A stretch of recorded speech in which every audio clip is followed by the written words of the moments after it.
Hey, hi, hello, everybody. Hey, hi, hello. For those of you who know me, for those of you who don't, I am Barrel, your fairy of chaos, your brain cozy vibes. How's it going? How we doing? Hello, hello, hello. Check 1, check 2, check 3. Doug Gremlin.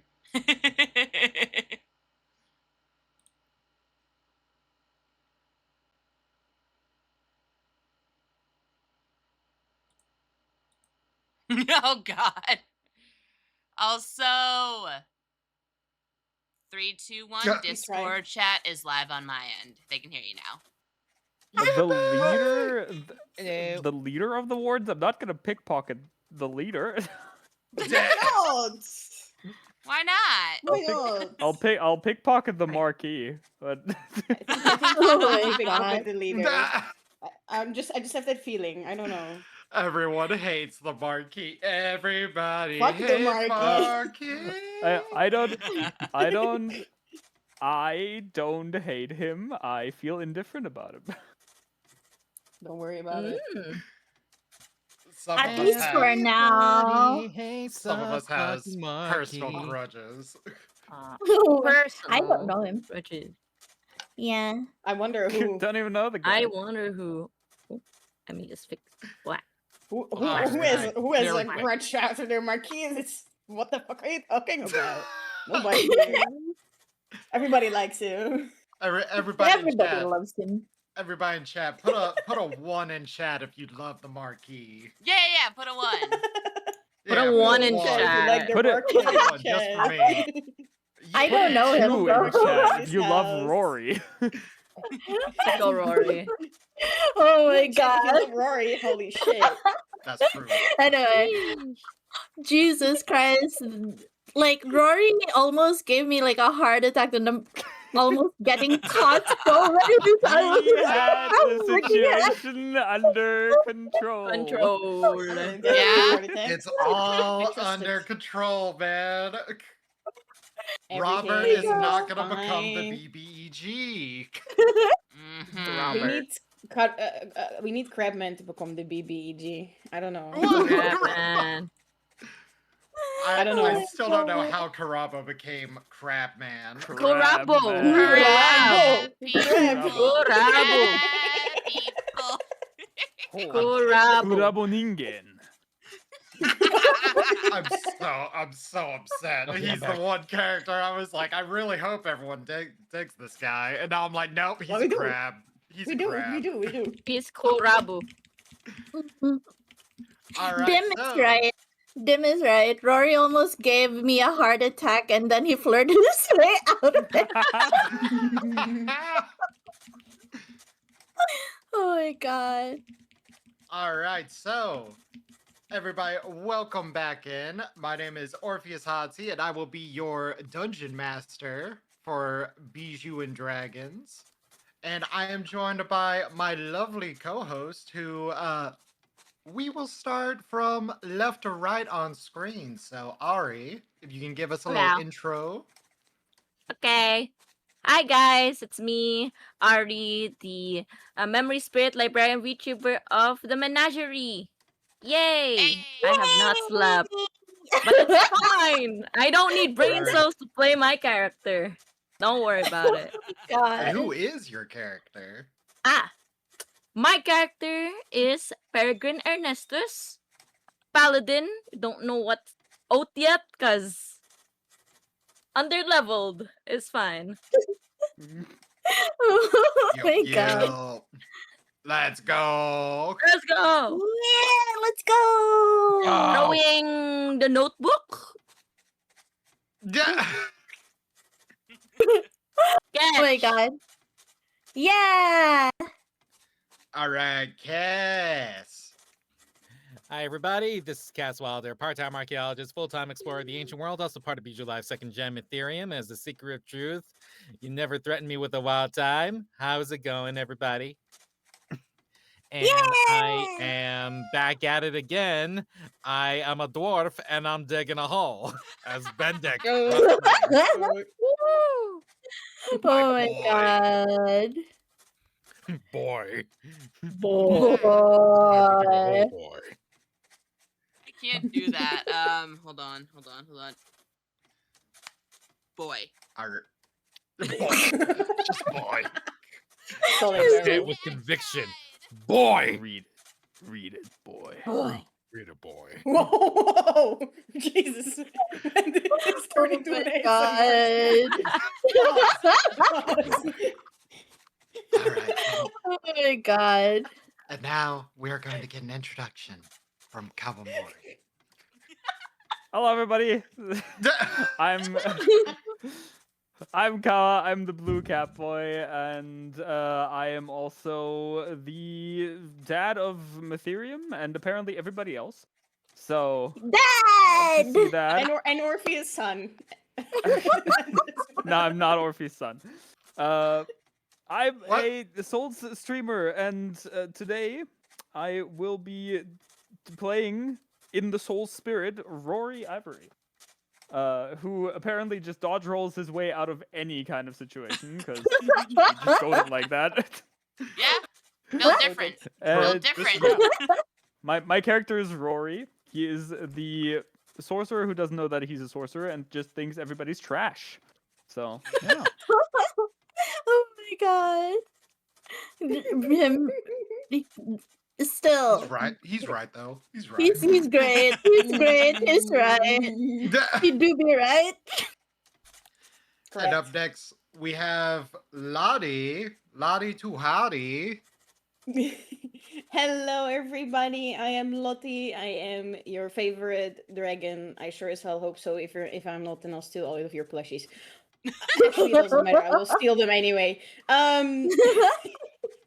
I am playing Nithe Adler, a blood hunter human, and she's mad. Yeah. Yeah. All right, we're going to have to toss Lottie this one kitty. up because Beryl likes hanging out in the upper atmosphere. Thank you. Sorry about that. I got it. Don't worry, I got it. Whoa. Okay, she's very far off. Bye bye. Hello, everybody. For those of you who know me, and for those of you who Eh. don't, why is my mic being mean to me again? Hold on. There you go. She's That coming was- down from the sky. That was such a perfect bit for me to start right then. Holy shit. I'm so sorry. They I are saw the future.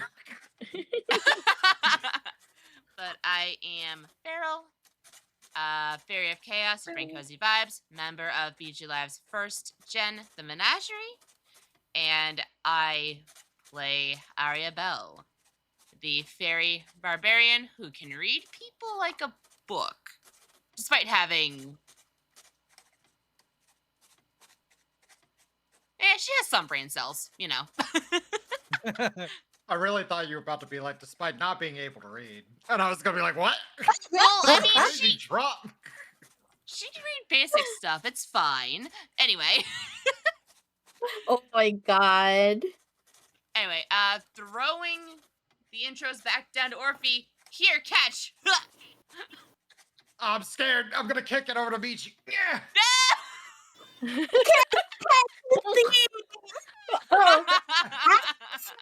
Oh, Orpheum, that's my head. Yeah. Sorry. I aim too high. Anyway, hello everyone. I'm Michi Murasaki, a happy-go-lucky magical girl VTuber, and I'm cute today like always. How about you? And and I play Adelaide Noble. She's currently she's alive at least. Nothing That's a very sorry. low bar to Aren't set. we all? Aren't we Listen. all, though? I mean, Listen. you know, what the fuck do you mean? You died? What the fuck? Very nice. Yeah, I was good. That didn't happen. Very low bar. Apparently not. Well, see, the thing is, I may have died, but I came back because I'm just better. Oh my god. Oh my god, the capybarita. That's such a great name. Ooh, hi, Cappy Burrito. All right. So, as a real quick recap, the wardens were able to effectively deal with their test against their teachers who've been training them for the past couple months since they got into town or were recruited through various means into the wardens. After dealing with it, they all had a night on the town and they all went to a tavern. They relaxed. Some of us gambled. Some of us flirted. It's a Not good time. voluntarily. Mhm. What was Some of the name us of the not guy who you, voluntarily flirted with? flirted. Oh my god. And his some name of us ran into old friends that they haven't seen in a couple months. Roro. I know, right? Yeah. And then on top of that, the next day, after shaking off some hangovers, the group reconvened at the castle where they were introduced to the Grand Marquis of Windhaven, the nobleman who is in charge of the entirety of the country. They met him, they conversed with him, and they all had mixed feelings, sort of, kind of, about the Marquis. And from that, they were told that when they leave the room, they will be given their provisions and they will be granted an audience with the goddess of the city, the leader of the entirety of the wardens. And that is where we left off. So before we begin, does anyone have any questions? Anything they have had burning in their heads since last session? I'm Things good. have been burning in my head for sure. Now, just a little recap from last time. So, like the Grand Marquis, when he lore dumped onto us about why we're there, regarding the demigods, was he referring to us or were they referring to an outside party? Outside party. I see. Can I punch the Marquis in the face? You could try. it may not end well. Don't worry, the Neetha will do it for you. With the Don't worry, speed of guys. how he's writing with his pen, he might just draw all over you before you get the chance. Hold on. There's Please. noise in the background. He's got to Morphe. pull a witch hat atelier on you. Morphe. Yes. I'm gonna try something real quick. I don't know if you'll be able to see this, but I'm gonna knock to join the actual like Bijou chat. I don't know if you can see it, like your notifications on there or anything. But I knocked. No, I don't think so. I think he's on his own account on the Twitch now. Yeah.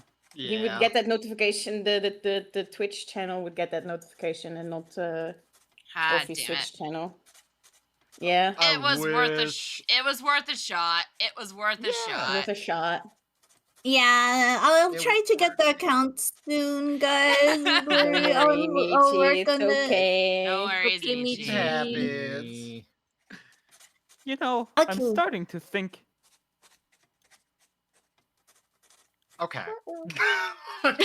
I'm starting to think. Rory is starting to think we have to Yeah.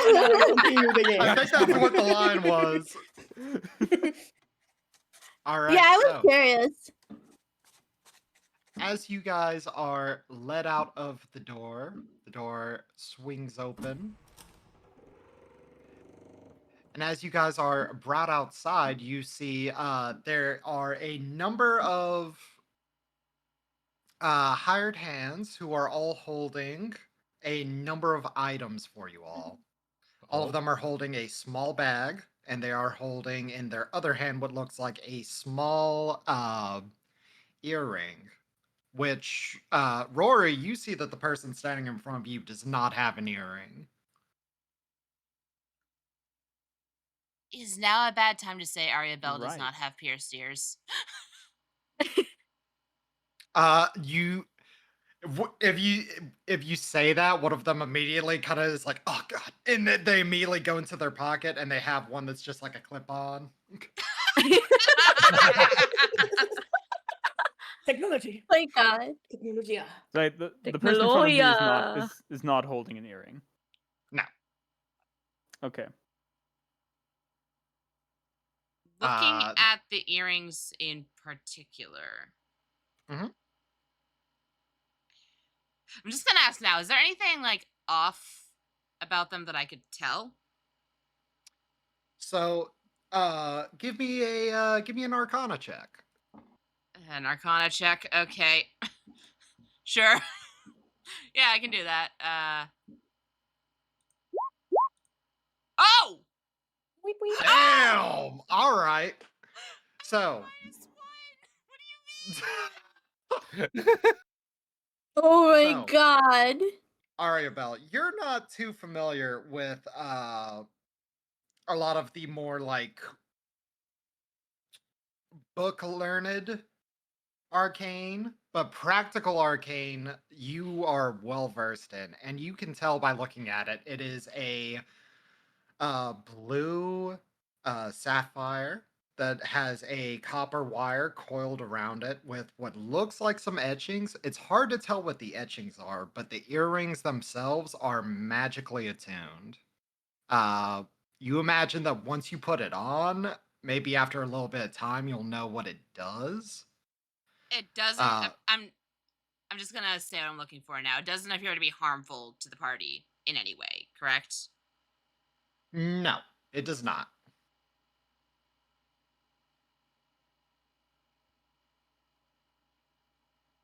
I don't, because I've played in campaigns in the past where it's like, surprise, the item was magic. You should have It's checked cursed. that. It's Yeah. cursed. It was hers all along. Rory, So I'm trying to Rory, be if you're careful. looking at all of these, they look very familiar. Mm. How familiar? You feel one hanging on your earlobe right now. Okay, so it's the same one. Okay, good.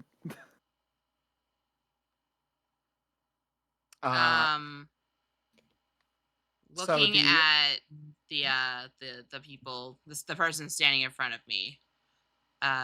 Do we have to put these on right now, or can we hold on to them for later? So the person standing in front of you, they're a young dwarvish female. They kind of have like darker bronze skin, like a short cropped red hair on the sides, and she says, "No, not at all. You don't have to put them on unless you really want to. But the mage of the Marquis decided that it might be helpful for you all to be able to have contact with one another in the field." Contact. So they're a way for us to call to each other then. Is that correct? Yes, absolutely. And then on top of that, they do go on ahead and hand you the bag, and inside is 500 gold pieces Damn! for everybody. Wait, split up or each? That's two different things. Each. Oh, What? money? Damn. Oh my gosh! In this economy, oh, So useful. I can gamble more! Yay! Wait, no! gambling money. You see, several of the hands who are handing you your loot are all kind of smiling, and they say, "Working for the Marquis definitely pays off." Yay. Looking Absolutely. looking at the person in front of me again. Sorry, I didn't mean to interrupt. You're fine.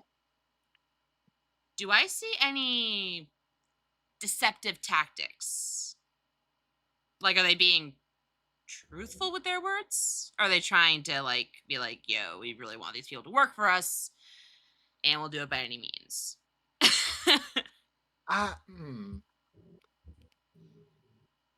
I'd say you don't really need a roll for this because you're a bounty hunter. You've Yeah, taken yeah. on contracts and stuff. I've taken contracts from people that deceived me as well, so that's why I'm looking out Yeah. for this. I would say that you can tell that they are being genuine. They all seem pretty relaxed. They all seem very upfront with what they are doing, and that is that these are servants of the Marquis who believe in the cause and are trying to equip you guys as best as they can with what they have available. So they're genuinely trying to be helpful. Okay. Yeah, genuinely trying to be helpful. Can I have a description of the person that's standing in front of me? Yes, the person in front of you is a young black male. He has like some tattoos on his lower arm. He's a little bit on the shorter side, and they are all dressed in pretty standard gear. All right. I look around at all the other people holding the earrings in one of their hands. I look at the person in front of me, just kind of like I let the ear that my earring is on just twitch a little bit, give them a smile, and I just put the bag that they handed me on my belt. Yeah, he gives you a small, polite nod and looks at the earring and gives you a wink.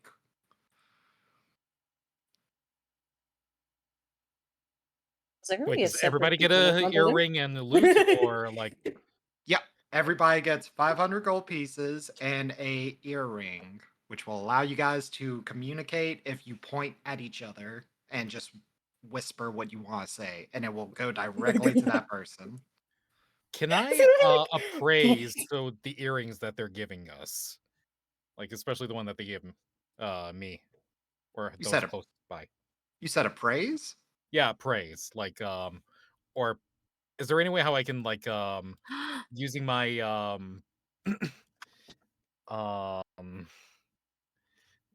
my knowledge of like relics?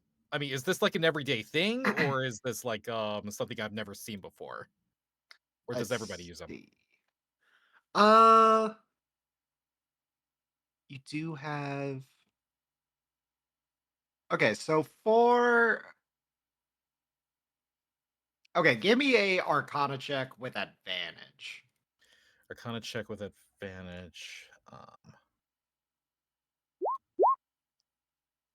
Okay. Arcana check. This is not very typical. You've heard of like adventuring troops using these, but they normally are fairly expensive. Especially for them to look as nice as these do as well. These look very very well crafted. They're meant to in an odd way, they're meant not to stand out, but because they are using such like well polished and such Very like fine material. Yeah, such fine material, they stand out for that regard. You imagine that these would probably sell really well. I mean, I would actually find them very impressive because in many excavations, I have a budget, so I wouldn't think to actually buy one of these earrings like ever in any of the expeditions. So this is like fascinating. Yeah, so thinking of your expeditions, this would probably have covered your last 2 or 3. Like with the gold, with that, this would have covered the past 2 or 3 expeditions. It is to be said that Rory can, like, what the earrings do, Rory can just do without the earring. He's just wearing it because it looks cool. Yeah. They look great. They look great. What a fashion, man. Oh my god. Does Nita recognize the person in front of her? No. Okay, good. Then they're safe. No, just kidding. Just kidding. Bro does not care. Do I recognize? Oh, no. Okay. Okay, fine. Another question. I have another answer. Do the earrings have like the insignia of the marquee or whatever on them? Ooh. Actually, no.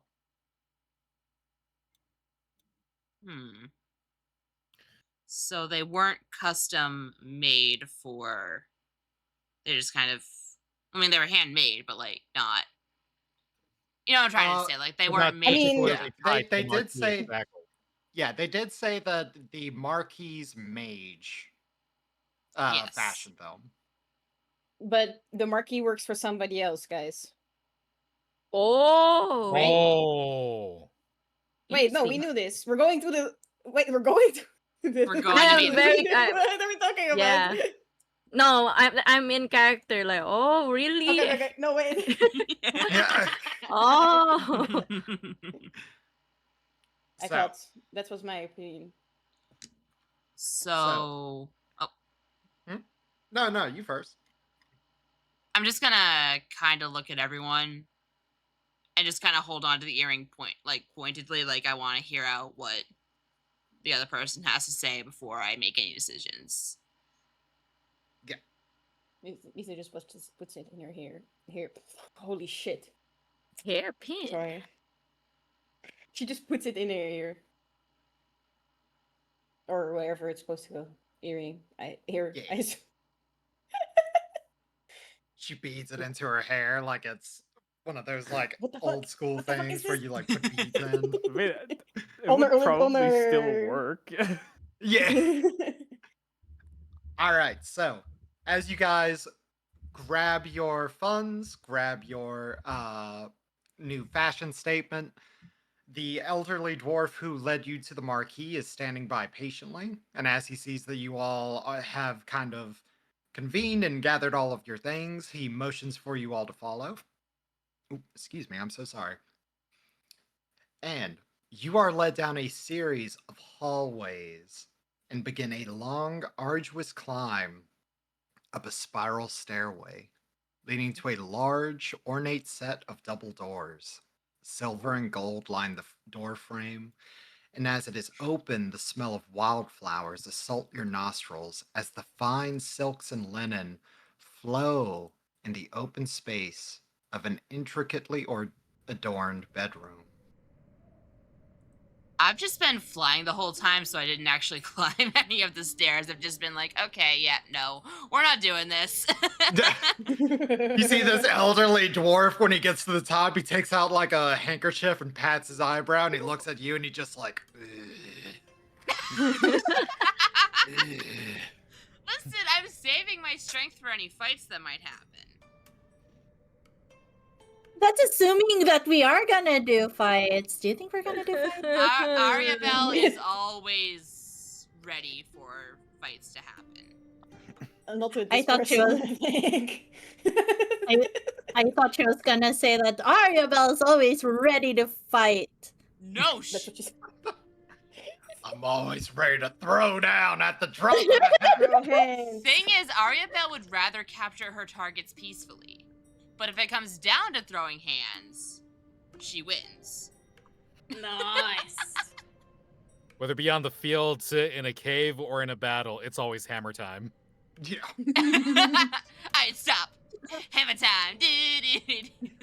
Stop, boy. Hammer time. Jesus Christ. So, as the doorway opens up, you see sat in the corner reading is a large, 9-foot tall woman with long, flowing gold hair, Wow. crystal clear blue eyes, and a beautiful white gown that drapes her entire form. As she watches you all walk in, she closes the book, sits it in her lap, and waits for the door to close. All I want to be is someone who gets to see a giant woman. Giant woman. A giant woman. Rory immediately takes a knee and lowers his head. Ah. As you do so, she smiles and puts the book on a little side table. And she stands up and walks directly over to Rory and says, "Come now, there's no need for that." And she grabs your shoulders and begins to not force you to lift up, but motions for you to raise up if you want. And Rise, Rory my does child, stand basically. up. Ariabelle's not going to bow per se, but she is gonna kind of like, you know how you give someone a look of like respect while still Yeah. like, she's gonna do that, like, huh. All right, cool. I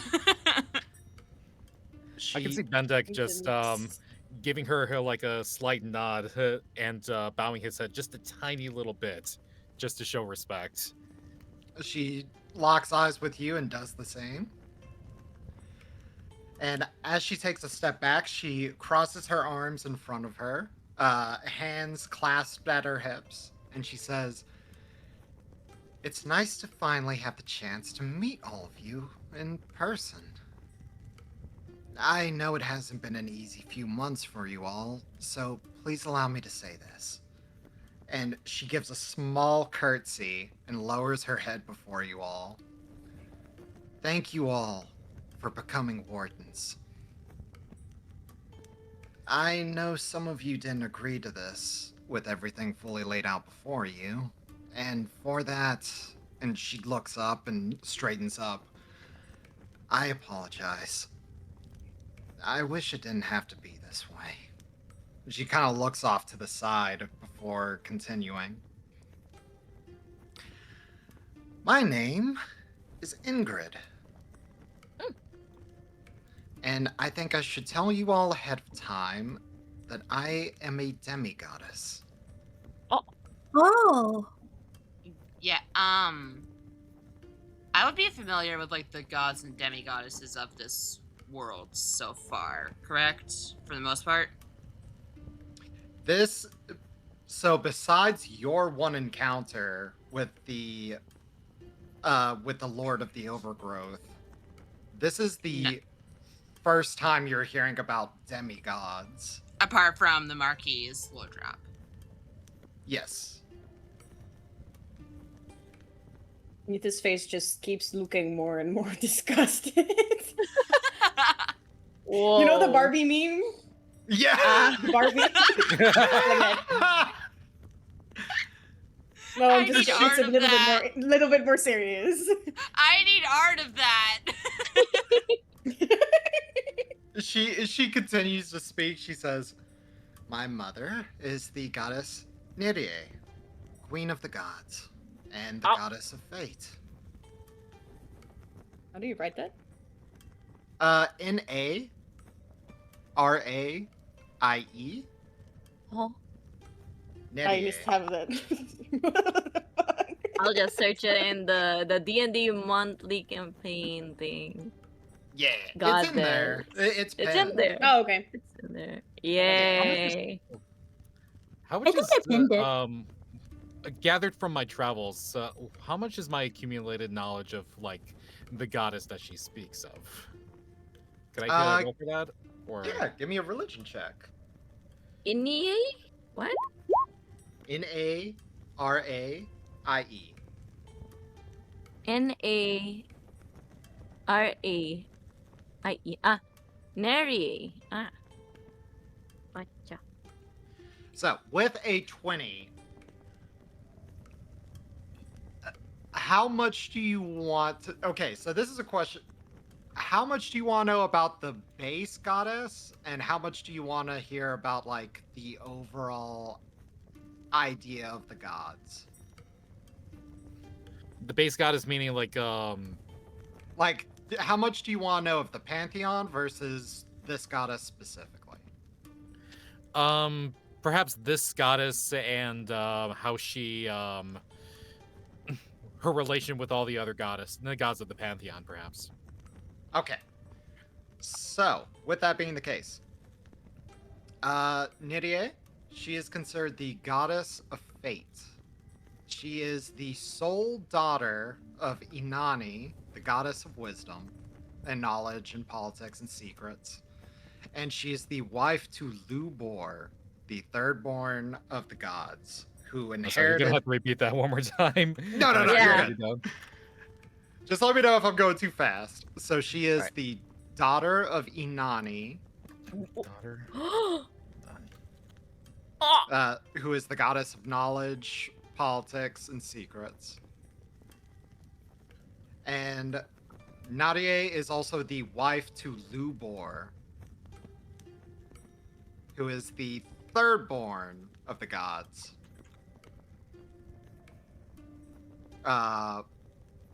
Lubor became the king of the gods after his brother Gibhador passed away. How do you spell Gibhador? Gib, and then Hador is Hadur. I got you, man. I'm gonna forward it to the open chat. I got you. That's good. Thank you. I got this. I got And what was this. the goddess's name again? It was not Inanni, the Ingrid's mom? Yeah. Nadia. Nare. So, Nara. It's also Oh, in the okay. it's in the off chat It's in for the- the in the chat, Discord yeah. call. Yeah. Okay. So, as the goddess of fate, she can see into the threads of time. She can see all of the intervening possibilities and potentialities of the mortal realm. So she could see our potential fates even before we Yes. start this journey. Yes. Cool. She also birthed several other gods from Lubor.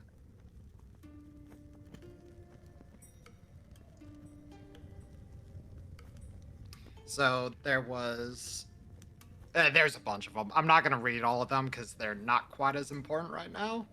If you have more questions about them, I will give them. But there was a point known as the Lament where for roughly 600 years, the gods' followers all held a worldwide crusade against one another. And the gods swore to remove themselves from the world and to safeguard humanity from itself.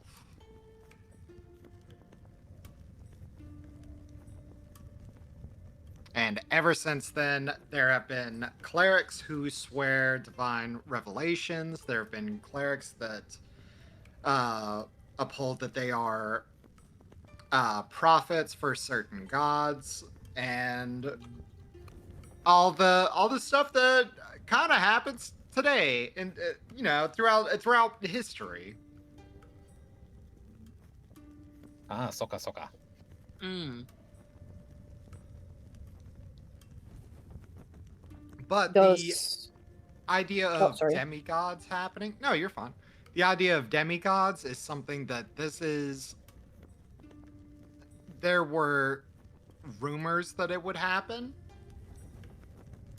but a lot of the times that was always ushered in as like hearsay, heresy, things of that nature. I think Bedek would actually think the same, but now that he's seeing like living proof, he's captivated. Arya Bell's already run into a demigod. Before. Arya Bell ran into the party boy of demigods. Oh man. Yeah. Richie, What- that? What did I get? What did I get then? you got the one trying to prove himself. Is it the one with daddy What the issues? I got the one with daddy issues. That's exactly. That's quite literally what you said at the end of the session, and I believe my words quite then were, yes, absolutely. You got the one with daddy issues. I believe those were my exact words. For can Nitha do like a perception check whether she's like honest about what she's saying? So that would be an insight check. Perception would Oh, sorry, be my like, bad. Yeah, No, you're good. my bad. A check. Yeah, you can do it. How do I do this again? Do it. So, knowing Where's this shit again?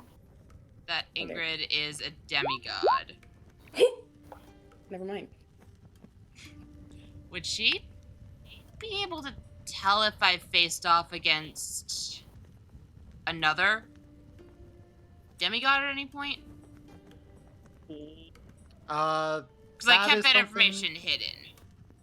Yeah, so that's something you would have to ask her if you want like an upfront answer. As for you, Lot, so as you look at her and you begin to try to take in her body language, try to piece together some kind of hidden motive, you end up locking eyes with her. And she completely stops everything she's saying and she just looks at you. Nitha also keeps looking. It's just gonna be a staring contest. Sarah Fair off. contest! Prolonged eye Yes. contact. Fair off. Yeah. Prolonged eye contact. She Oh my gives she looks away and she focuses on the others for a moment, but it's hard to tell what exactly is going on underneath the surface. She is very hard to read, and there is a part of you, there's almost a supernatural charisma to her. Okay. That caught me off guard, sorry. Supernatural Riz? What the Yeah. Supernatural Riz. But You know what works? she continues. After a second, she says, yes, and it's actually thanks to my mother and her gifts that I've been able to watch over this kingdom for so long and to safeguard its people and to find all of you. And she motions to all of you with her arms spread open. May I ask you a question? Yes. Why were we chosen? Well, and she steps to the side a little bit and she looks out to the town before turning her head back to you. Fate has a funny way of bringing people together. And in fact, I think you know more than anyone just how fickle some of my cousins and brothers can be. Am I right? I didn't tell anyone about that. You didn't have to. And she brushes her hair to the side and stops at her temples and motions to her eyes. I can see a lot of different things. And that includes who all of you are. I also understand all of the things that brought you here. Some of them were painful, and some of them were astounding. Nevertheless, I want you all to know this. I truly wish for none of you to come to harm. And on top of that, I want you all to find what you're searching for most in life. Whether May it I be... ask- Hmm? Sorry. May I ask a question if that's the case? Of course. On my previous expedition before I came here, I was leading a band who betrayed me upon witnessing the treasure. They took the sword, but I was unable to reclaim it. But I know of its power, and I wish to know if you truly are all-seeing, what is the magnitude of danger that this could bring? As you say that, you see she furrows her brow slightly. And she kind of motions her head to try to, like, get her hair out of her eyes before continuing. I, unfortunately, am not all-seeing. Forgive the assumption. No, you're fine. No. And she kind of gives, like, a small laugh. I don't blame you for making that assertion. It's just, I can only do so much. I've heard of the person who wronged you, Otto, and I honestly have no clue. What I do know is this: I can't let him continue to do whatever he wants. Problem is that we're stretched kind of thin at the moment. I believe the Looking fault is mine. over at Bendek, if I see anything in any jobs about Otto whatsoever, I can promise you he'll be brought to justice. Beryl, as you say that, she turns towards you with a smile and she says, Otto Mueller. He has a shaved head. He wears glasses. He has a proclivity for cigars, specifically from the Mascar region. I'm gonna point, like, hold a finger up for a second. Get out a notebook and Let's very go. messy handwriting in Sylvan, because I write everything in Sylvan. I'm gonna write down all of the identifying features. Cass, Shaved she continues to just list off facts about this man, and everything she says, you're like, that's true. I didn't even know that, but I bet you that's true. Can't sleep at night without his plush. Without his plush. Whoa. One time he That's so smoked a funny. cigar in his sleep and nearly choked him. Oh my god. He has an owlbear plushie that he named Roger. Wait! I have an owlbear plushie. Oh my plushie. God. Hold on. Oh my god. I'm getting it. Hold. That's incredible. Oh my god. Whoa. I guess you have a cousin now. Their Need name the is cousin. Roger. Oh no. No, Oscar. I And he's can't a turn bad on my man. I can't turn on my camera midstream, but I do have an owlbear plushie and I'm holding it right now. What's their name? What's their name? Rico. Aw. Rico, your cousin's Cute. with this Otto guy. We'll save him. not. Don't worry. Do Cubby. not. Oh my god.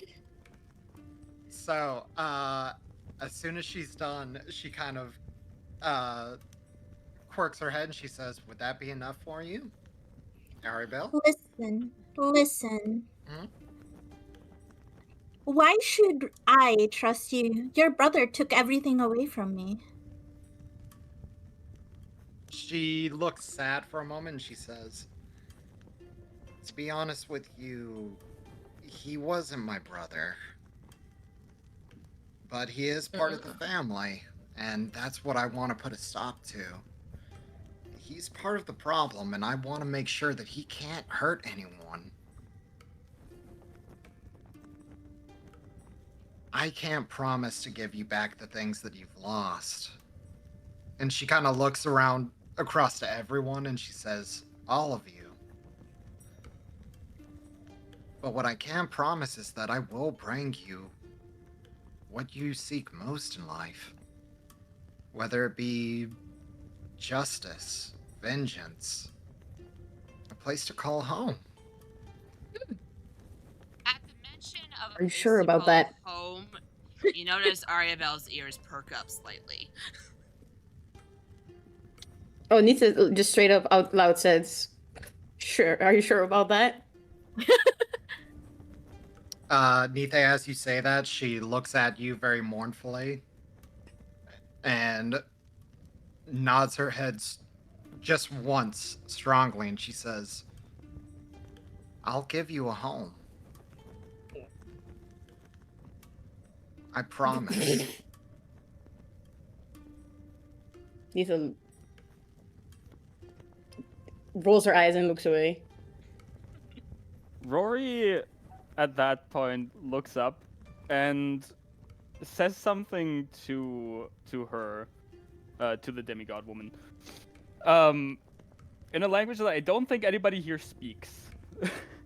I'm just gonna Oh. jam it Language. to you, Orphe. Okay. We'll see. I'm gonna double check if I know this language.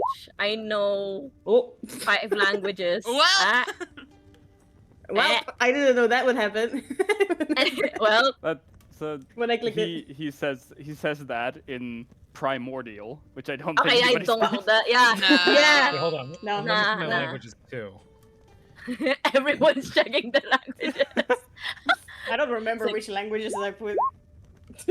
Oh, guys Okay, knows. there it is. Cass knows. There we go. Bendek knows. Bendek knows. Bendek knows. I didn't Yeah, put I any don't of think my I language- would Bendek know. knows. Okay, Bendek, I'm gonna send you what I was saying as well. On that case, 'cause Okay, you can okay. understand it. No. This is what Rory said. Ariabelle doesn't know any language. I love that. That's great. Yeah, no, we're just chilling like, what's going on, huh? Oh my god. Whack. Oh, okay. So Bendik just perks his ears up a little moment because he just realized what he just said, and he's just what? Paul. Eh. You Yeah, I'm not gonna give any more than that. He's just like, huh? You all- And with that, it's also kind of apparent Rory, who's been, except for that one little smile earlier, completely stone-faced this entire time. He's kind of relaxed a little bit, and he's almost smiling a little bit again now.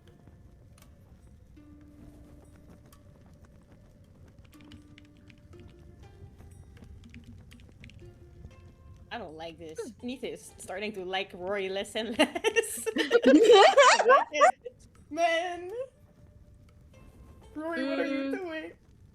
Okay, Rory. so I will send this to Cass as well because he does have primordial. But you see, she gives a small chuckle and places a hand to her lips, and she speaks primordial back to Kawa, back to Rory.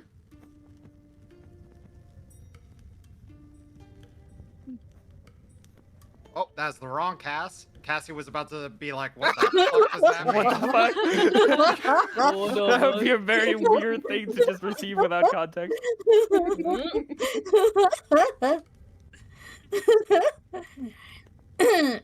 And Rory at that just smiles. His tail just kind of like brushes over the floor behind him a little bit. I'm just looking at you, at the both of you, dumbfounded, but trying not to make it obvious. So, after that, she does take a small breath before continuing again. I will have you all know I do, regrettably, have tasks that only you can complete. For some of you, it may end with great perils, trials. She looks away for a moment in pain. A lot of pain. But it's thanks to all of your powers that my cousins and siblings maintain the balance of the world at large. There's a great evil that even I don't know about. And I took it upon myself to safeguard the people of this world, no matter the cost.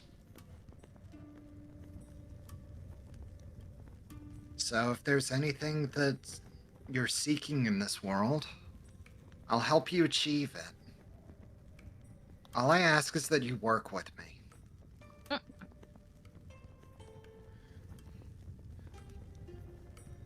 Does that sound satisfactory? And she gives like a very heart-filled smile. Barry gives a big nod, like, yeah.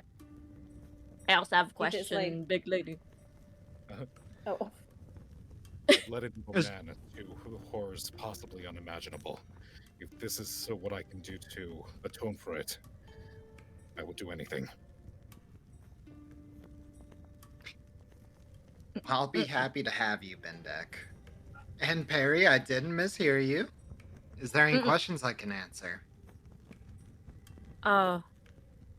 You have this talks of like getting us what we want, and I'm just here like, do you know a way to find my way back to my lady? I do have a lot of things I want to share with her again that I've learned from this whole thing so far. You see her file. File? Yeah, she's on a computer. She's on the File? computer. Let's see her file. Take a good look at her Windows file. 95. You see her eyes. Her smile drops, and her eyes go kind of distant for a moment before she closes her eyes and gives a small smile. And she says, Perry, I think I may have a way for you to be able to contact her. Just give me a... And she kind of like does that thing where you pinch with your fingers, and she says, just give me a little bit of time. Okay. Big thumbs up. Barry does a big thumbs up, like mhm. I Thank can't you, wait. Perry. It's cool. Like Barry just turns over to Ariabel, like, remember that cool card thing that we did, like the in our area? I want to tell my lady about that. Like that was really interesting, you know. Did you write down the rules? No, but I think I remember. I think. It's okay. I've played games similar. I will write them down for you later on. Thank you. Okay? Thank you. Yes. Thank you. Yes. That would be really amazing. Looking over at Ingrid, I'm gonna kind of approach a little bit. Like, you know, like I want to ask something. Yeah. I suppose now's as good a time as ever to ask. Is the person I encountered in my unwilling trip home, were they related in any way, shape, or form to you or anyone? Because they gave me something, and I just... If you wanted to see it, I would show you. As you say that, she gives a small, like, sigh. And she says, well, he's a cousin. A little bit of a unruly one. to say the Hot-headed. least." Hot-headed, as it were. That sounds about right for him. He wanted to fight, and I sure as hell gave him one. I'm gonna look back at the party and be like, yes, I did fight a demigod. I kept that hidden, Wait, that's cool. but... And wow. Oh, okay. also, as like a small sign of trust, I'm just gonna show her Tataki Zome, which is my hammer, in its, like, you know, stick form. Yeah. I So, showed you my hammer. Please respond. Well, I also have a hammer. Oh, Let's go on hammer, people. Everybody She- has hammers. So she looks it over, and she seems to genuinely, like, look at it with full wonder she does look over at all of your equipment, and there's a sense of, oh, okay, hold up. Yeah, give me a insight check. Me? Anyone who wants to. Oh. Nah, I feel like Yan Mika's lang too din. busy picking her fingers, biting her Yeah. lip, and fidgeting with Okay. the scale around her neck. Yeah. Rory's just kind of, when Rory Fun. got his answer, he's just kind of zoned out of the conversation at this point. Damn, Michi! Damn, Michi! Hey, Nat 20! Adelaide! So, Adelaide, Miss Noble Noble, woo! And unbelievably, one. so unbelievably, normally a nat 20 is just automatically you get it for sure. Considering she also rolled a nat 20, none of you are getting this info. Meet it, Damn. beat Being it though! I'm being legit for real. Like I will screenshot it if you guys do not believe me. No way, No DM. interest. Oh my god. Oh my god. Damn, Adelaide. So there's a certain amount of interest in all of your gear. You could tell that she's a little excited to actually be handed like a piece of gear from an adventurer. And she does ask you like a series of questions at Ariabel. She asks like, what form of weapon is it? Is it have you had it often? So I'm gonna kind of answer in what I know about it. It was given to me by the person that sort of brought me into the bounty hunter world. There's a little. I'm gonna kind of fly up to show her because I'm like 3 feet tall. Yeah. Um, She kneels down to like meet you on the same okay. height.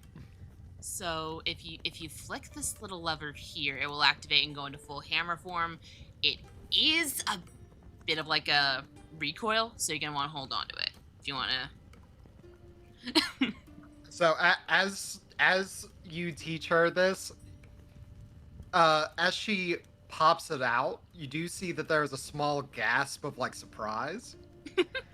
And she does stand up and she very gingerly swings it.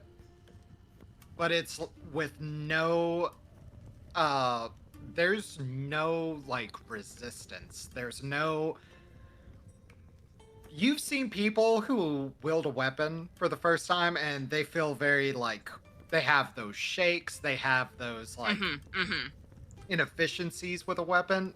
It I looks know. very normal for her to use. I know I struggled to lift it the first day I had it.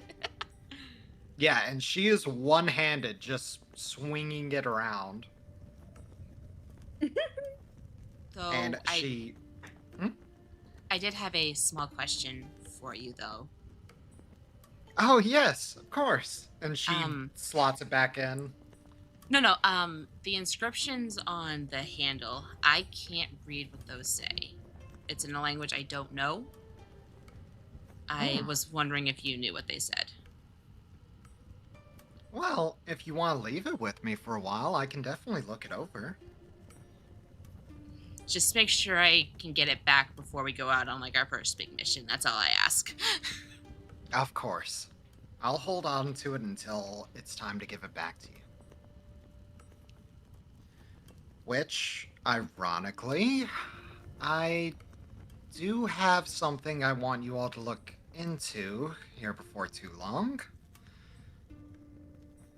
And she sets your hammer down on a table in the room before walking back over and crossing her hands again. I have seen that there is a war band that is being emboldened in the southlands of the kingdom. Could you all please travel to Oakvale? It's a town nestled between us and the neighboring kingdom of Prionuria. and investigate what's leading to this. It Hmm. could be nothing. I hope it's nothing. But if it I is, have- we handle it. Yes. And you see she kind of lets out like a small breath. I haven't seen that much from it, so anything that would put my mind at ease would be very welcome. All right. But you guys can stay for a week.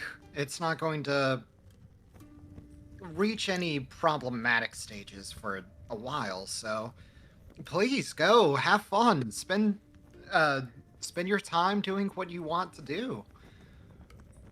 I would like some more information on Oakville before we proceed. Though, if there's any way I could get like some papers on it, you know, stuff around, you know, population, demographics, all that. Of course. I'll see what I can scrounge up. Any town that is unfamiliar, I would ask that because Yeah. I need information. Very fair. As she said the stuff about have fun, like Nitha, like rolls her eyes again. Fuck up, Nitha! Come on, stop rolling your eyes. You gotta get Yes. tired of that at some point. Your eyes are just gonna get tired. No, Nitha looks like genuinely. Well, how in this case with the Grand Marquis, she looked pissed, but with this woman, she looks pissed and stressed. So, Nithe, she does lock eyes with you after this. Do you Nitha say says, like, anything? I'm sure I'll have a lot of fun. Well, do any of you have any more questions? Oh. Nithe has 5 emotions, and all of them are rage. Yeah. I mean, okay. No. You Four know? of them are rage. The fifth one is annoyance. Look, if you know, then you'll understand. One day. We'll understand one of these days. One of these days. If none of you have any questions, you guys good? Mhm. Mm. Yeah. I look a little bit nervous about leaving my hammer behind, but I figure it's in safe hands. She assures you she will take good care of it. So she stands back up and she says, "Could all of you except for one of you stay behind? Could all of you please leave and leave me with Nithe for a moment?" Oh. Mm. Hmm? Rory So bows funny. a little bit and just says, "I'll be holding you to that agreement," and he Of just course. walks out. "I expect you to," she says to your back as you guys leave. His tail flicks a little in response. So Okay, just Nithe, waves goodbye. Bye.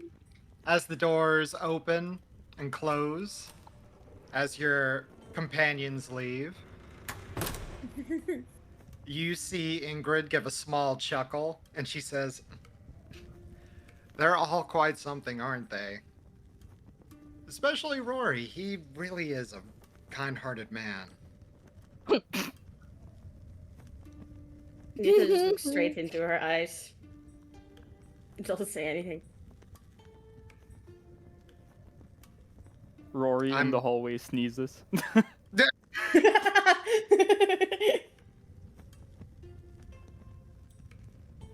Would you care for some tea? I'm sure somebody else would also care for some tea. Depends I on the see. tea. She grabs one of her arms and kind of squeezes slightly.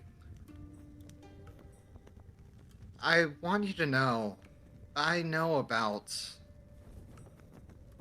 Dorian. It's not how I would have wanted all of that to happen. Like you tried any other way? I did. Trust me, I did. Nita's face turns like kind of. How do you say that? Like rage, but also like. Oh, yeah, almost insanity or something like that. This is not a fun moment. I want you Still to a word know. that's between rage and insanity. Let's see. I can't really explain it. My bad.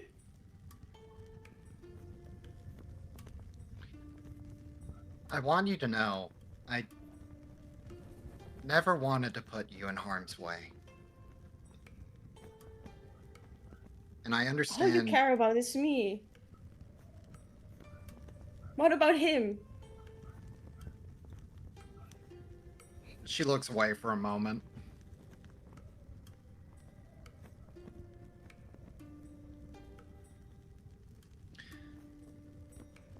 What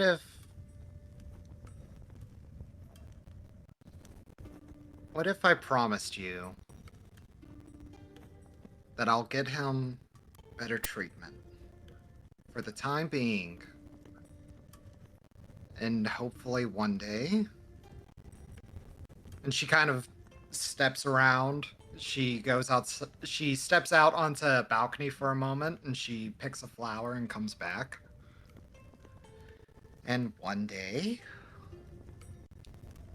hopefully soon, not too soon, I can't promise that,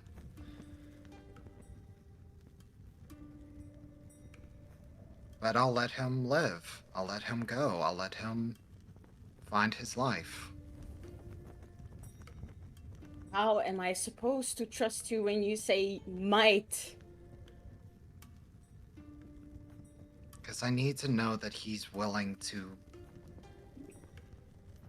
understand where I'm coming from.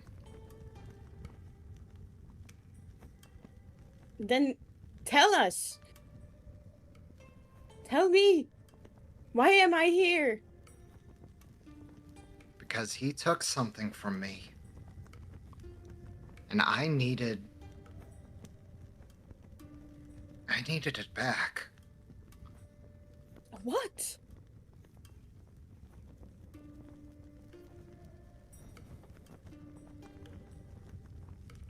Family. But And that's not something I did- can get back easily.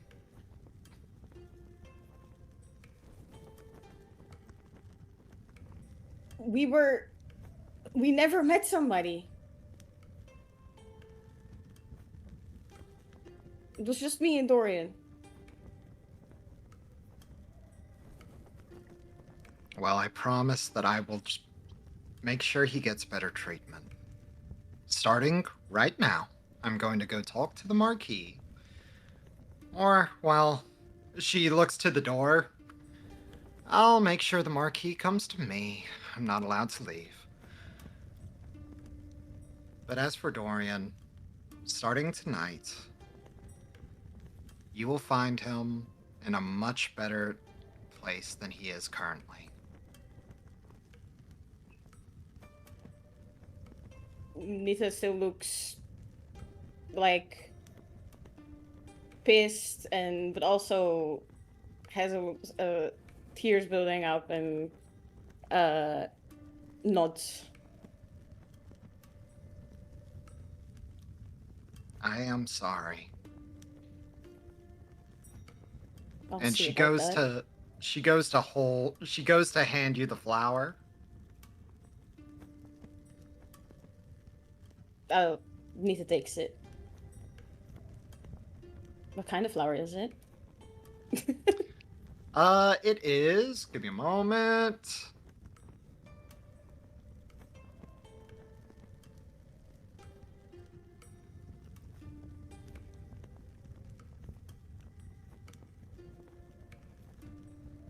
This is gonna take me a second. You guys could talk if you want to. No worries. All right. I'm writing everything down. Hi, chat. Hello. Hi, chat. How is I'm also Streamer writing so everyone. far? I'm writing everything down. Give me. Same Oh, here. I'm stop. just like, On- yo, Lord. On the topic of flowers, what do you guys think your character's favorite flower would be? Oh my god, flowers. Oh, I'll have to think about this. Yeah, wait. me too. Flower representation. I can always just default to carnations because it just means I can't be with you. Aw. Oh my god. I've never thought of that before, honestly. Probably anemone. Oh, anemone. Ooh. Really good Yeah. one. Pretty one. It's a very pretty. Anemone. Rory's would probably be Forget Me Not. Ooh, Ooh, lovely. love those. I also They smell love good those. too. Yeah. So, if we're talking Aria Bell's flower, it would probably be Edelweiss, because that has a pretty intrinsic meaning to her lore. Specifically, like her as a. Yeah. Okay. Oh, All right, I got it now. Yay. Woo! I wrote in my So- notes. Nita very sad. Oh no, Neither. Sorry. So, as you show that you're willing to accept it, she goes and puts it behind your ear, and she holds your face. It is a cat vent. Okay. And she looks in your eyes, and she says, I promise. I will make sure that he is cared for. Really cared for. Just please give me a chance. And she holds your shoulder for a moment and seems to pat it hesitantly. And you see her eyes are a little watery.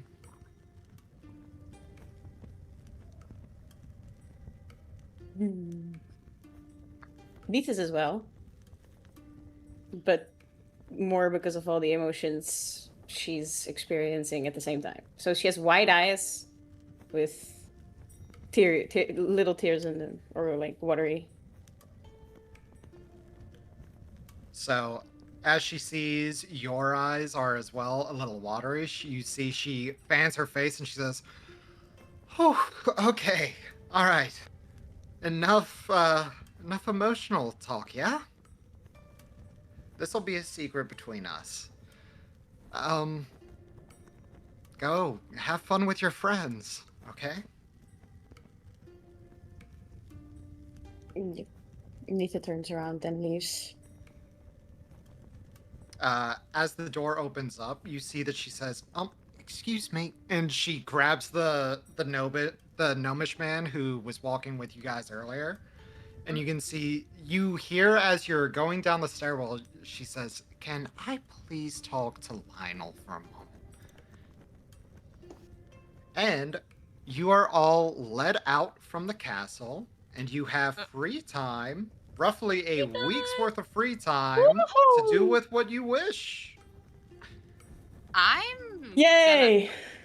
Hey, Orphe. Yes. You remember that bounty board back at the other bar that we were in, like before? Yes, I do. Can I go look at that? Yeah, absolutely. First things first, though, I want you to give me Rest. let me double check what I need for this check. Give me just like a straight wisdom roll to find your way back to the tavern. And that's just the wisdom. Yeah, just On the click where it side, says right? wisdom and you'll find it. Yeah. Ah. In the meantime, give me just a moment. Welp. Oh.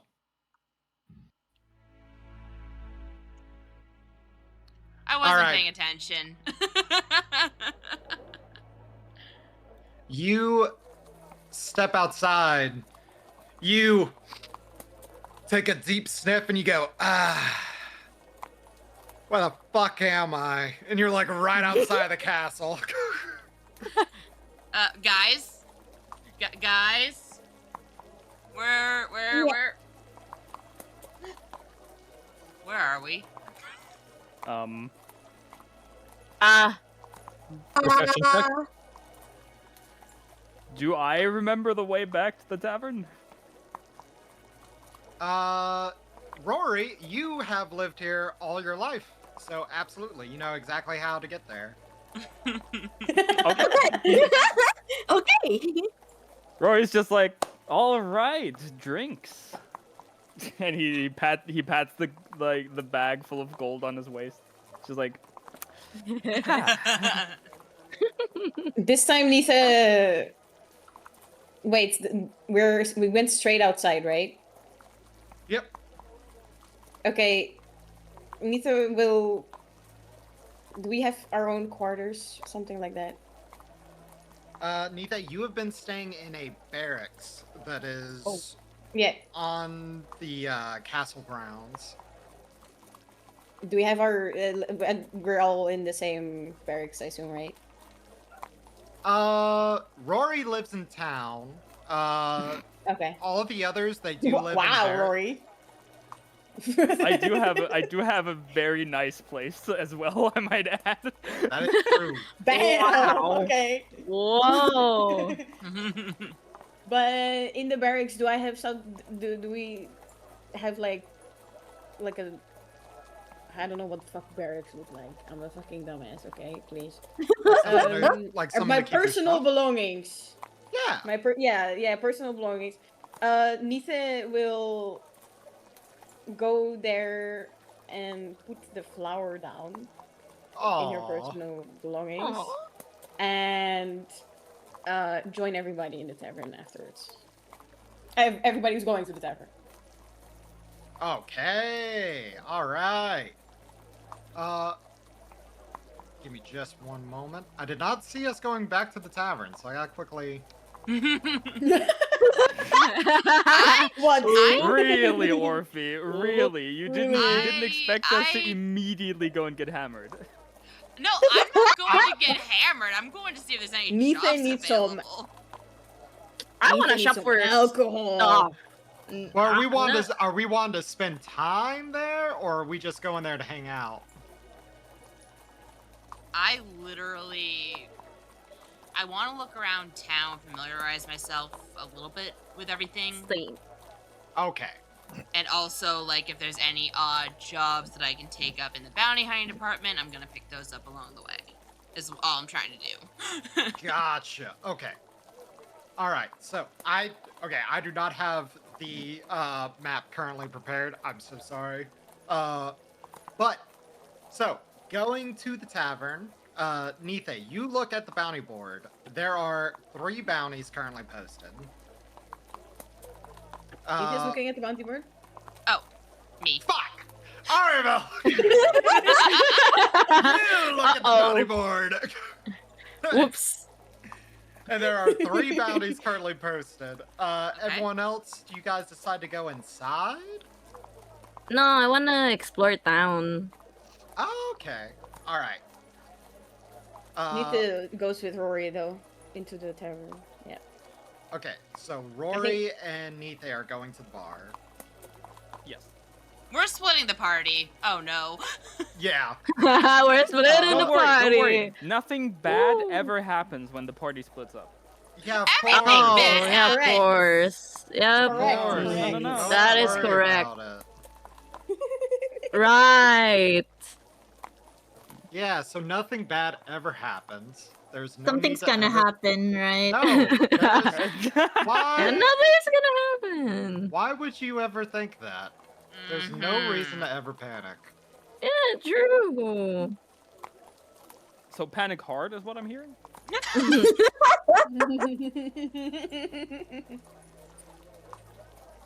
So Ariabel. Exactly.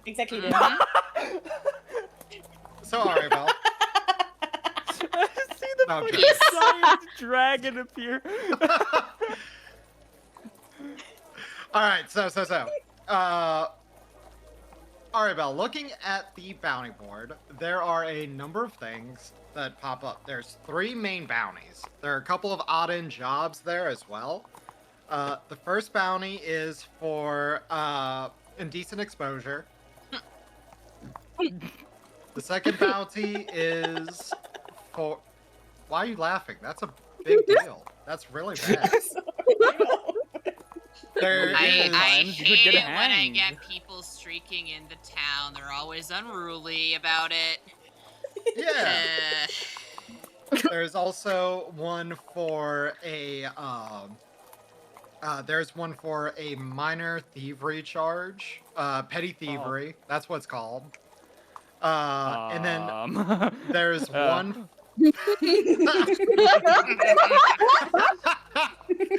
Probably don't choose that.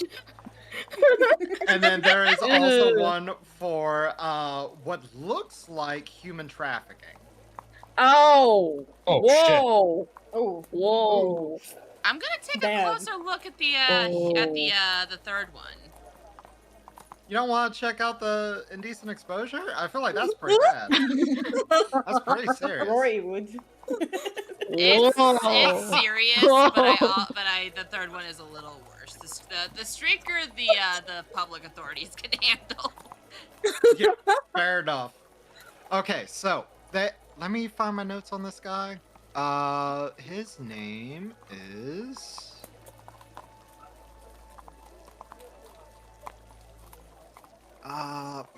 where was it?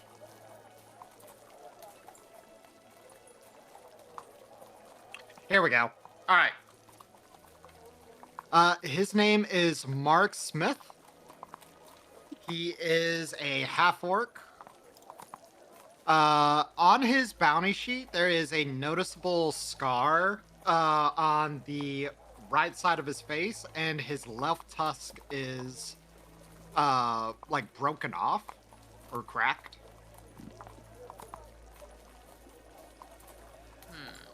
And he is charged with the enslavement and the illegal selling of tieflings to the nation of... Hold up.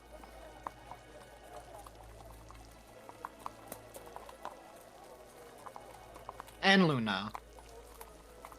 So, you know, you said human trafficking, and so I thought it was gonna be really bad, but then you said tieflings, and now I don't care anymore. Whoa! Damn! Whoa! Jesus. Rory, come Rory! Whoa! D&D racism, That's- yippee! Oh god. Oh, we really dived into fantasy racism, huh? Oh, whoa. Oh my So- god. His bounty is set at 300 gold pieces. Whoa. Is it a alive. dead? It's an Yeah. alive one. Okay, Well, so I can dead, beat him you within an get- inch of his life. Noted. Yeah, dead, you can bring him back for 150. You get half the Okay. bounty. This is one of your more... This is one of your more, A, serious, really serious bounties. 2, Mhm. one of your more expensive bounties that you've had in a while. Even the Is horse any- thief that you caught was like Yeah. 150. Is anyone else watching me right now? No. Well, give me a perception check.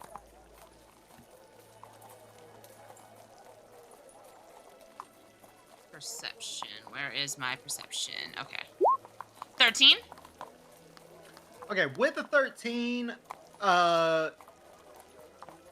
you see there's a couple people who your hand kind of hovers over the petty bounty one, or fuck! Jesus Christ! The petty theft one for a moment, and you see a couple people, like, look your way, and then once you, like, move away from it and start looking at the more serious one, you see a couple of people go, like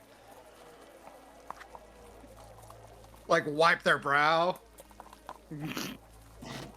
Is it a brow wipe like they know something? Or is it like an oh shit, she's taking that one?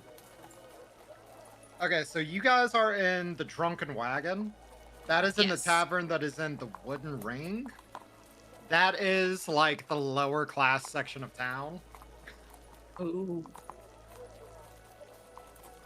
So there's a lot of people there that were like, we just dodged a bullet there. Oh my god. Okay, so it's like oh shit, she's taking that one. Noted. Okay. Looking at the who's sending out the bounty? Who's what? Like, who is the one that wants this guy brought in? Is it one of my contacts or is it like the city? The city. The city, okay.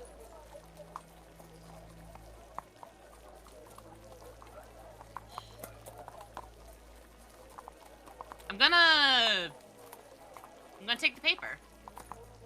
All right. You snatch it up, fold it up, put it in your satchel. Instantly, there's no way for me to contact my main contact right now, correct? For information No, on this guy?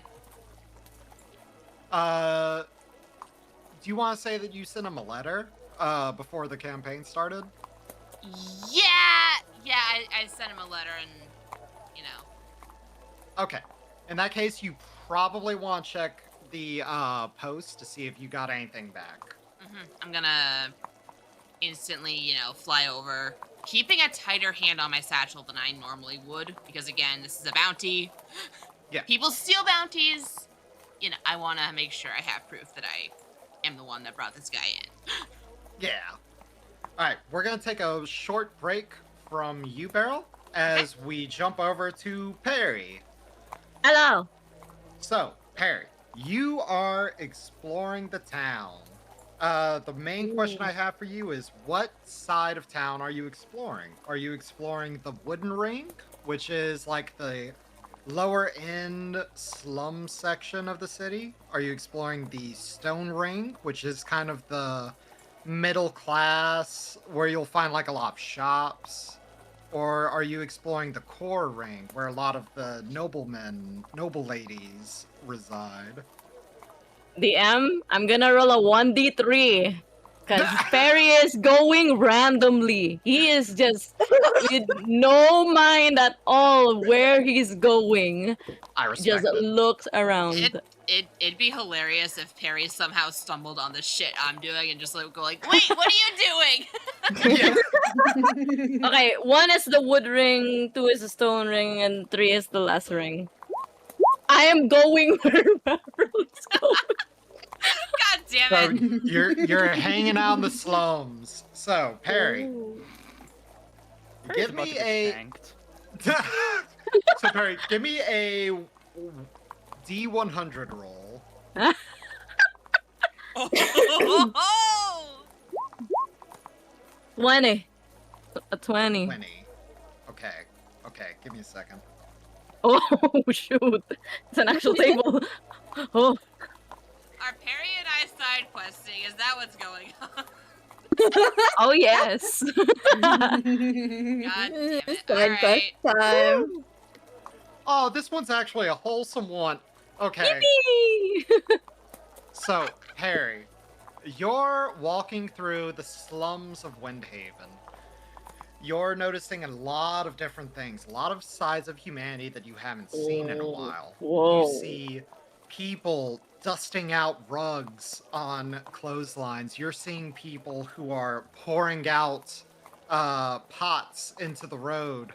No need to worry what's in the pots, chat. You see people doing all of the mundanities of life, and then you hear it. You hear what sounds like a child crying. I dodged a fucking bullet by going to the tavern. Of course you Holy did. Of course Oh, you no. You guys did. do not understand. That would have been devastating for Rory. You guys do not Woo. understand. Oh One my day, god. maybe. Woo! Perry, like, looks around. Like, wait, how young is this kid? Like, baby or like grade school? You would estimate grade school, like maybe like 6 or 7.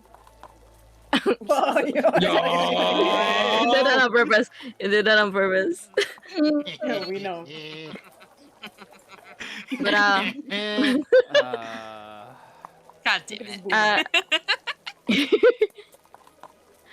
Perry goes up to this kid. It's like looking around for like their parents or guardian or whatnot. Before maybe Alright. like kneeling down, like, hey, kid, what's wrong?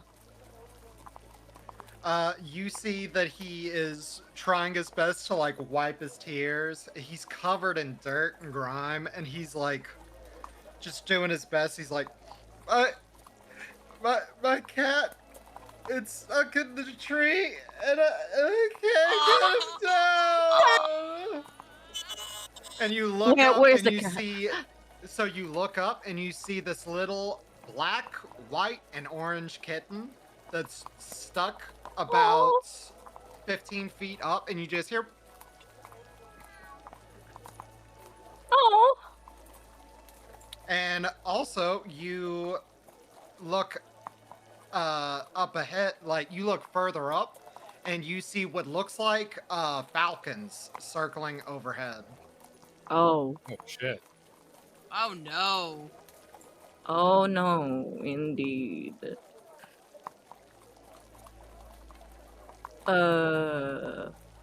I will get that cat for you, kid. Now, calm down. He pats like the kids, like that cat will be safe. I'll get up there myself. Hey, you! I just don't want Pebbles to be alone up there. Oh my god. Well, don't worry, kid. Pebbles won't be alone when I get up there. All right. Yeah, and it's gonna try and climb the tree. He's gonna scale it. All right. Give me an athletics check. Athletics. Yeah, Okay. 14. With a 14. You begin. So you hear your chainmail just start as you begin climbing this tree up, and you're, I wish I had time to take this off. And you begin slowly pulling up, and you reach about 12 feet up, and you see Pebbles. He's looking at you, his back hunched up, and you just hear.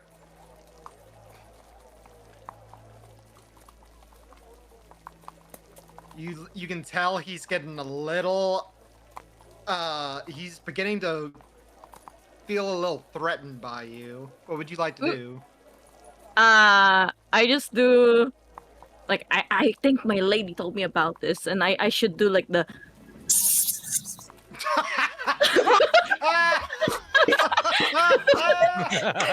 You know, Sawa, that would Somewhere Question. somewhere in the fucking tavern, Rory's ears just perk up. I was gonna ask, would that work on Rory? Rory is like sitting there. He takes a step. He's like, "What? Oh, What? Alright. Perry, give me an animal handling check."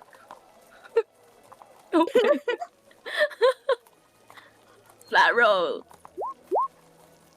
The cat. That's a 9. Okay. With a 9.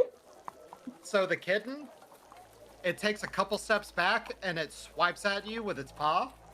It does not go higher up the tree, though. That Ugh. is the main important thing. Now, here's the problem. I'm going to roll to see if the falcons are going to get No. aggressive. No. Bad birds. Bad birdies. Don't touch the kitty. Okay, Rory feels a disturbance in the force. so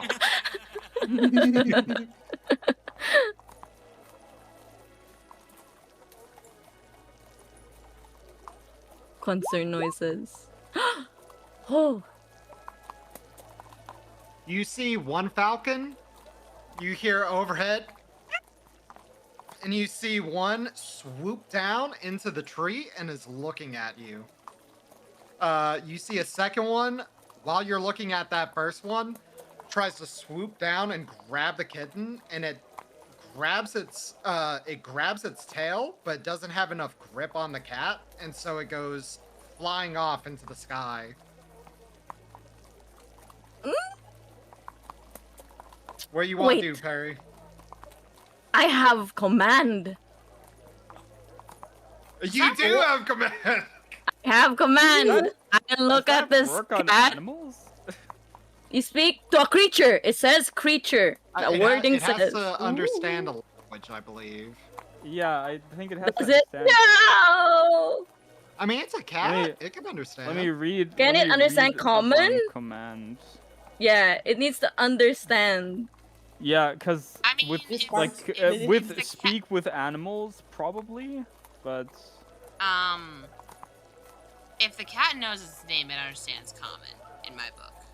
Right? Like if it Well- knows like come here, down, food, like You could do a now- simplified version of it, more than Yeah. likely. I would say yes.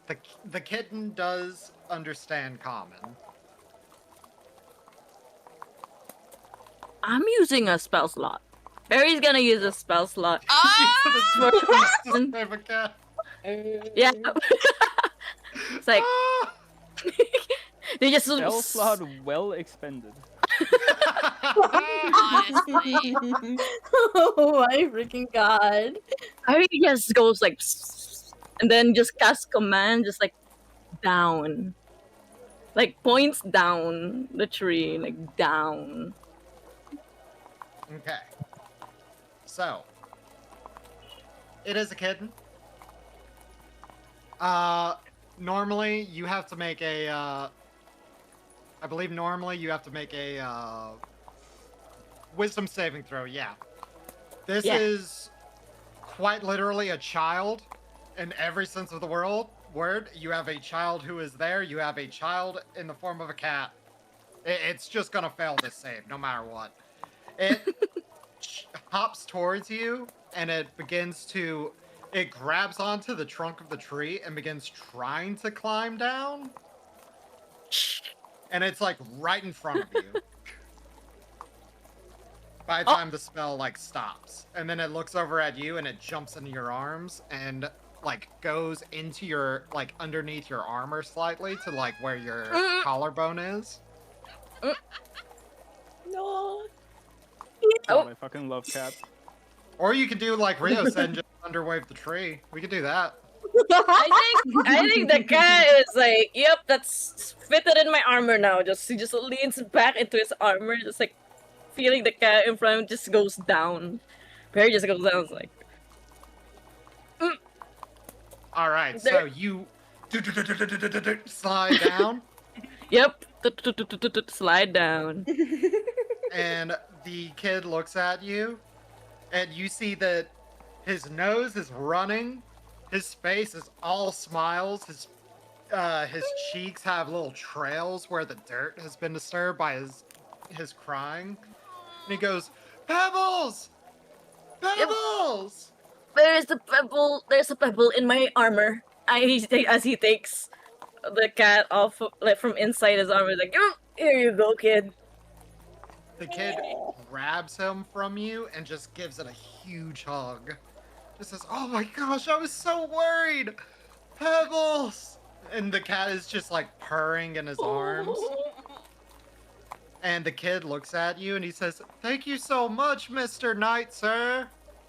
Oh, No. I'm not a knight, but that's it's no problem, a little kid. Do He you- looks at the cat just like, you do not run around without this kid here. I know, like, he pretends like, parang, what do you call this? He talks to this cat as if this cat understands him. You no running around without the kid, okay? You see the kid kind of, this young boy kind of like twist his heels and says, do you want pet pebbles?" Absolutely. You Oh know my what? God. Yes, kid. As he, like, Perry pets Pebbles. Like, you troublemaker cat, please. Next As time, you're no climbing trees that you can't get down off. as you have him in your palm and you're like petting him, he rolls over on his back and he begins to do that thing where like that old meme of the cat where it's like he's biting your hand and then you pull your hand back and he like wah. Oh. All right. From here, we're gonna take a quick break from Perry, and we are going to join. We're gonna go back to our members who are in the tavern. Rory, you walk into the tavern. You and Nithe both. What would you like to do? Are you grabbing a table? Are you going to gamble? I just go straight for the counter again. All right. So you see the same bartender from before. He looks at you and he says, "Hey, welcome back. So what are we having today?" And he kind of drapes over his shoulder like this cloth. You know what? Your recommendations were spot on last time. I'll take whatever you recommend again. All right, that's what I like to hear. And you see he turns around and he begins grabbing a mug. He says, "We're still doing ale, right?" Obviously. Just gotta double check. Begins to pour something up. Nithe, what about you? Are you hanging out at the bar or are you doing something else here? Nitha just follows Rory. And is also at the bar, yes. All right, so he pours this ale and he lays it down in front of you, Rory, and he says, "All right, that'll be oh, we still on Karabo's tab?" I'll be paying this time. Don't worry about it. I'll also Ah. pay for my friend over here. And he gestures over to Nithe. Oh, you brought a new one in today. Hey, nice to meet you. Welcome to the bar. We doing liquor, or you following your friend here and getting some ale? Nitha like rubs her face. Something strong. All right, hey, strong is what we got. He comes back with what looks like a slightly dirty glass. He quickly like cleans it out, Oh my God. pops it down, pours like a like from a clay bottle. He pours like this brownish liquid, a little bit cloudy at the bottom. And he says, "All right, for the ale, that'll be 5 silver. For that, it's gonna be 1 gold." So Roy just puts 2 gold pieces on the counter. all right, he gives you back 5 silver. Rory waves his hand, just goes, "Keep the change." Hey, I appreciate it.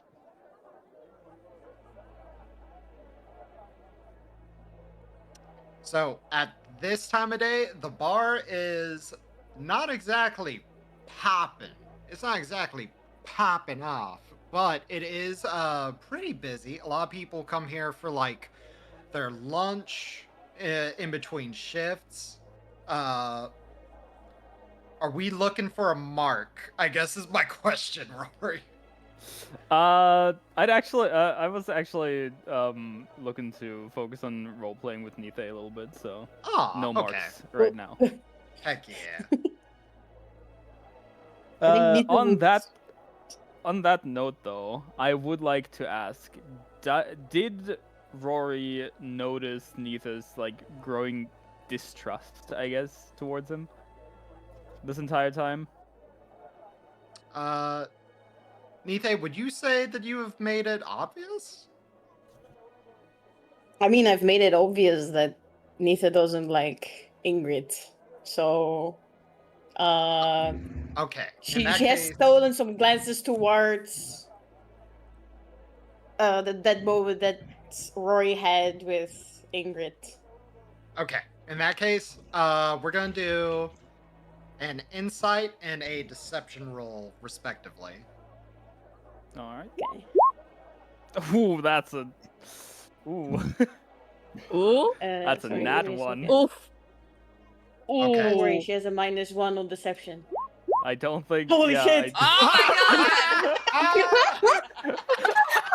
god! Okay. You What know, are the wow. fucking chances? Oh my god. So the problem is that a nat 1 is always a critical failure. So Yeah. unfortunately, Kawa, it's still gonna be that Oh no. as long as you have known Grrr. Nithe, you guys have only just met, and it's still hard to gauge her. She seems to have a lot of walls laid up, which oddly enough, you kind of respect that as someone who also has a lot of walls put up at all times.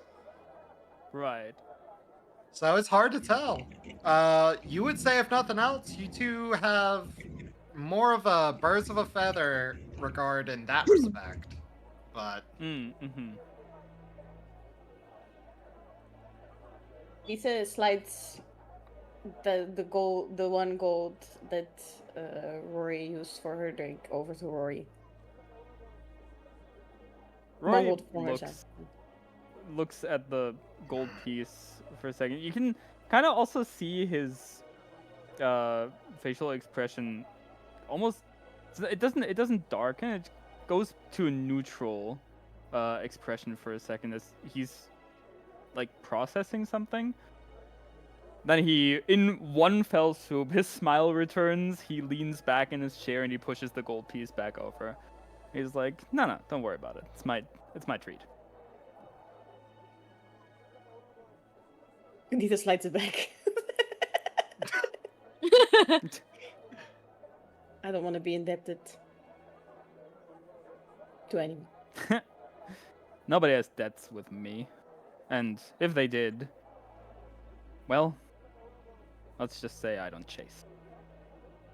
And his voice turns a little sad when he says that.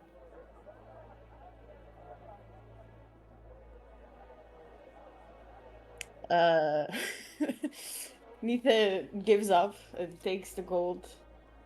Next time it's on me. I'll hold you to it. Nithe fucking dunks the the liquid. okay, give me Constitution saving throw. He immediately gets fucking hammered. What do you mean hammered? Okay, so you Wait, yeah, okay. pour this back. It burns. It almost physically hurts to force yourself to swallow this, and your whole body just does like a shiver throughout, but you're able to stomach it, and the room is only slightly fuzzy now.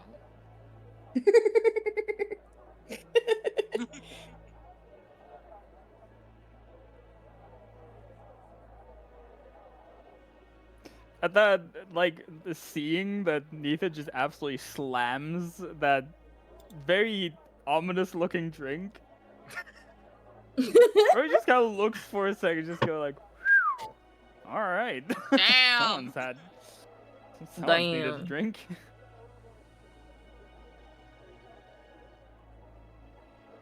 How do you know her?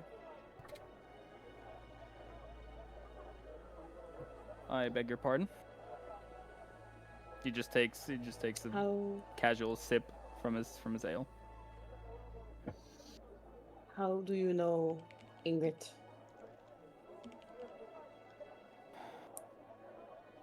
He sets his cup down.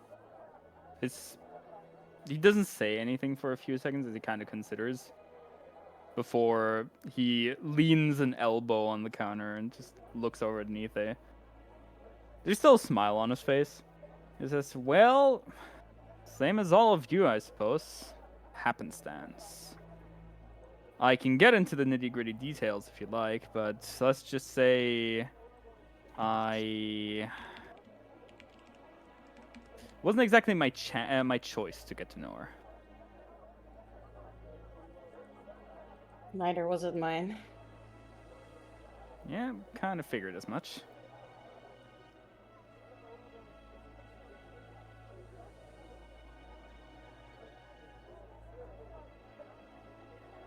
He takes another sip from his ale. Does a big stretch. His tail and ears kind of straighten out for a moment. He turns back to the bar, looking at the bottles and like glasses that are on the shelves. I used to work for the Thieves Guild in this town. And well, my partner came to me with another mark, same as always. Infiltrating a castle, very, high society party, lots of loot. And everything went smooth. Got into the vault, no problems, as per usual, obviously, because what vault couldn't I get into? He just waves his mug around a little bit, kind of acting a little cocky. And then I was sold out by my friend, or whom I considered a friend. And I ended up meeting Ingrid because of it.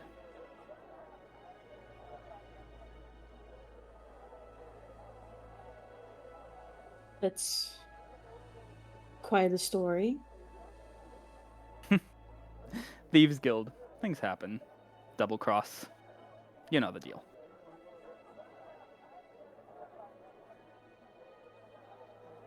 I was taken unwillingly away from my mentor.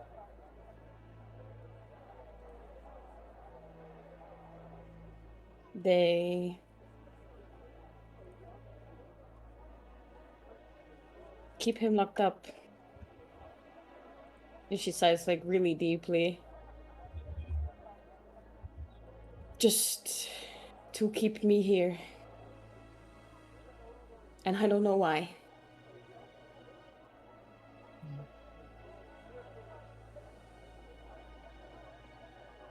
Rory doesn't say anything for a while. He just kind of ponders what Nithe was saying. Well, I have to keep us here somehow. Apparently, in some way, shape, or form, we're all important to this little story of hers. Though, I guess at the time that she recruited me, what else did I have to lose, eh?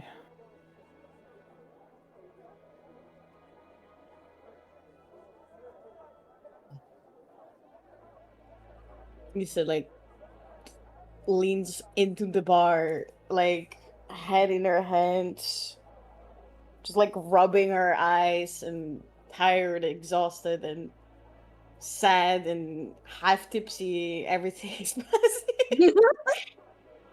Dying. No, I'm just kidding. No die. Sorry, yeah, Not yet. that. Order another drink. What's I'm the not what's yet. the Will do. what's the Nice. time of year? What's the temperature like outside right now? It is roughly what we would consider fall. Leaves are changing. There's a cool breeze. It's still a little warm from summer. All in all, it's a really pleasant time of year. Right. In regards to the slightly colder weather in that case, Rory takes another sip from his drink, and he just very gently drapes his tail overneath his shoulders. It's kind of like as a makeshift scarf.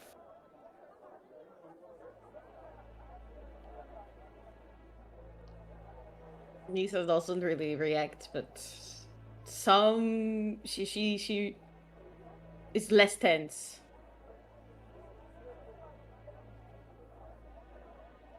Noticeably.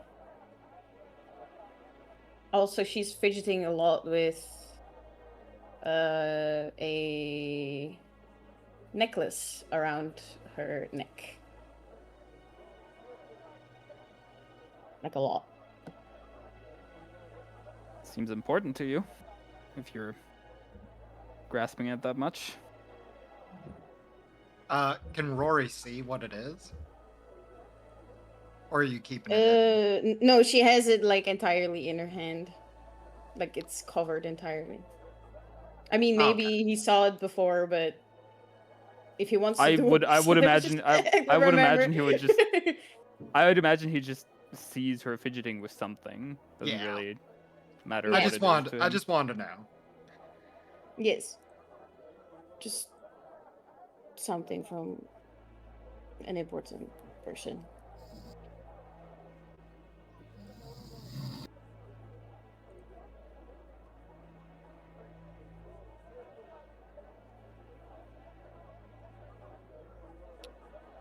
All right, we're gonna take a quick break from you guys.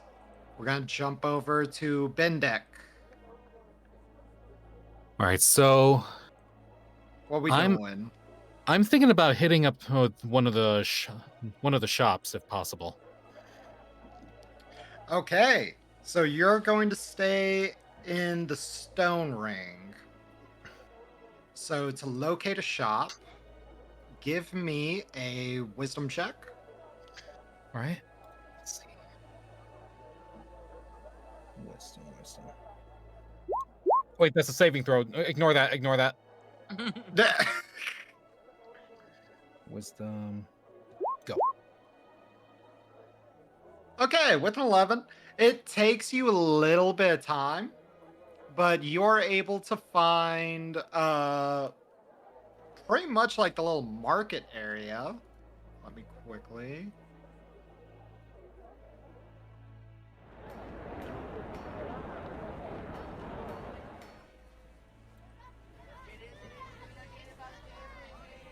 So you are able to find the main area of commerce in the city. What kind of shop are you looking for? So we got a couple. Like tools, maybe even weapons. Okay, that would be the blacksmith. So there's two options. They're basically right across the street from each other. Competitive markets being what they are.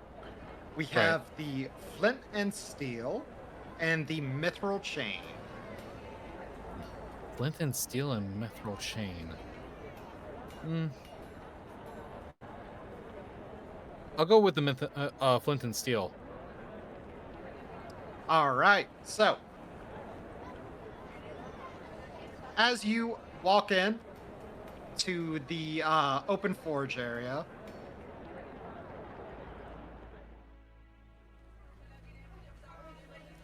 you are greeted with the sounds of a hammer slamming against an anvil, pounding out steel, as you hear a hiss from an oil bath, and as this human male, very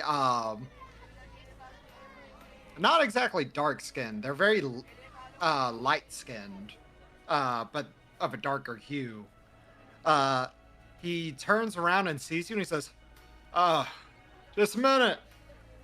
He finishes drenching this blade And you see as he throws it down onto the anvil again, he takes off his gloves and he wipes his brow, leaving just a huge trail of grease across his forehead.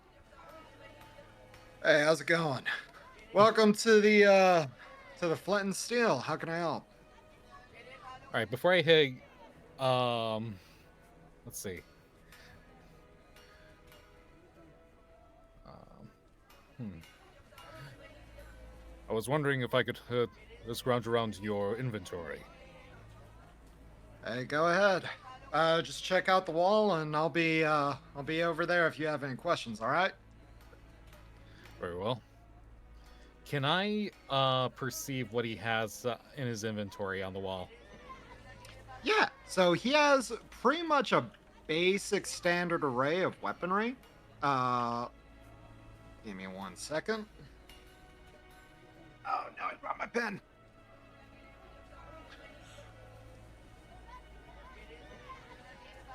Yeah, he's got all of the usual stuff that you can find.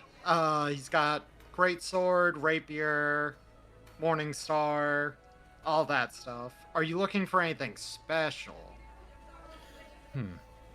I don't know if they would have this, but would they have any tools that I could like extra tools that I could use for anything within like a mine or a dungeon? Yeah, he has a couple. 1 second. Let me quick. Because as far as I know, I got like a brewer supplies and a cartographer set, but not so much like a repair kit or anything that could help with examination or something.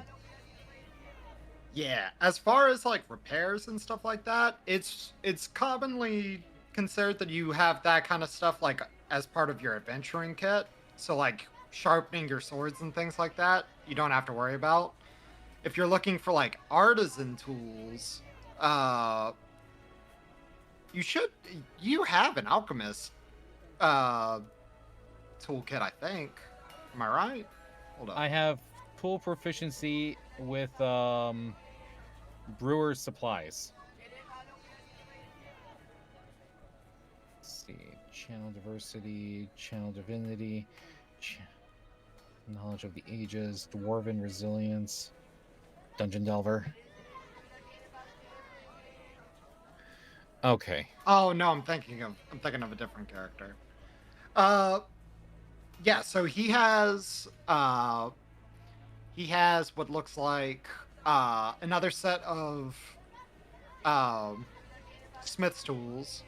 He has potter tools, he has tinkerer tools, and he has mason tools. Okay, mason tools, what are those again? That's for like stonework and things like that. Stonework. And sorry, what was the second one you said? Tinker's tools? Tinker's tools. Is that for like lock picking? No, that would be like a thieves tools. I see. You could probably find that if you look around. Tinker's tools is for like tinkering with like how to say like clockwork gadgetry, things that have like cogs and wheels and things like that. I see.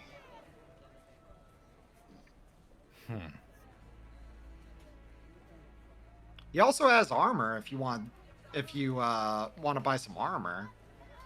I can do that. So far, I only have leather armor, I believe. I believe so. He does have 1 second. He has breastplate, scale mail. He has half plate. Oh, sorry. Repeat that one more time. He has scale mail, breastplate, half plate, and a chain shirt.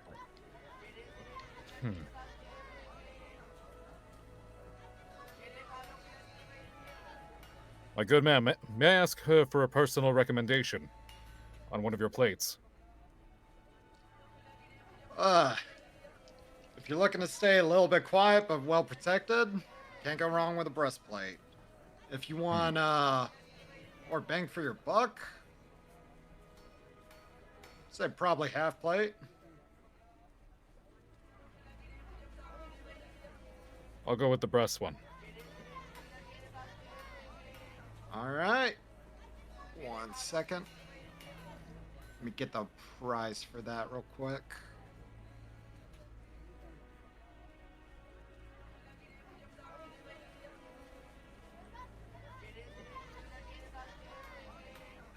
That's 400 gold pieces.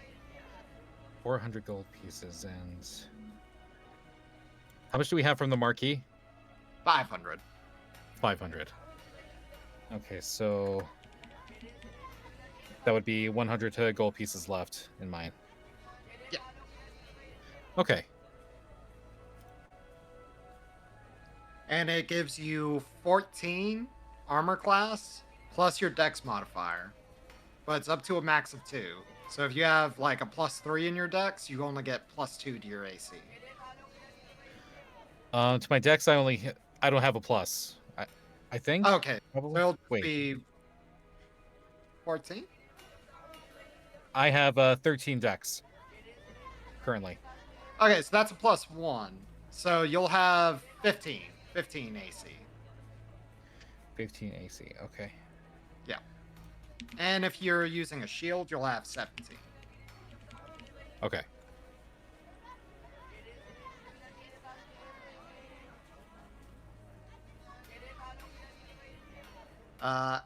As you buy this, you see he lays down the breastplate for you, shows you how to click in the straps. As you give him the money, he says, "Hey, you might be able to close shop early. So, anything else I can do for you?" I do have a question. Do you happen Alright. have you ever happened to see someone by the name of Otto pass by? Otto.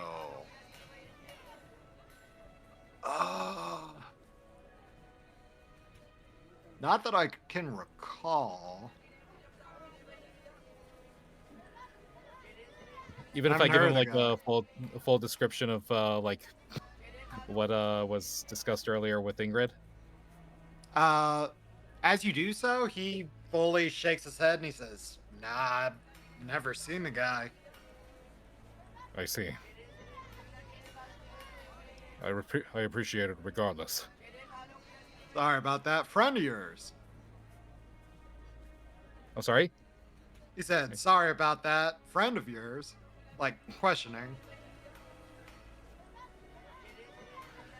He kind of scowls just a little bit, but he just lets it go. He's not like, no, thank you for your concern.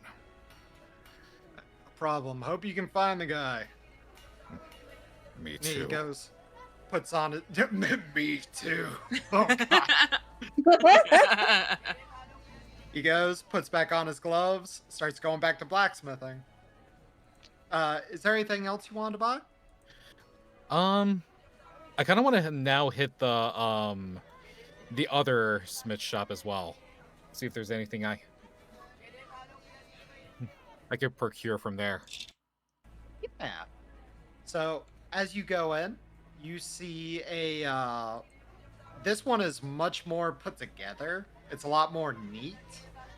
And as you enter into like the area, you see this blonde, elvish man with his hair in a ponytail is working the forge. As you step up, he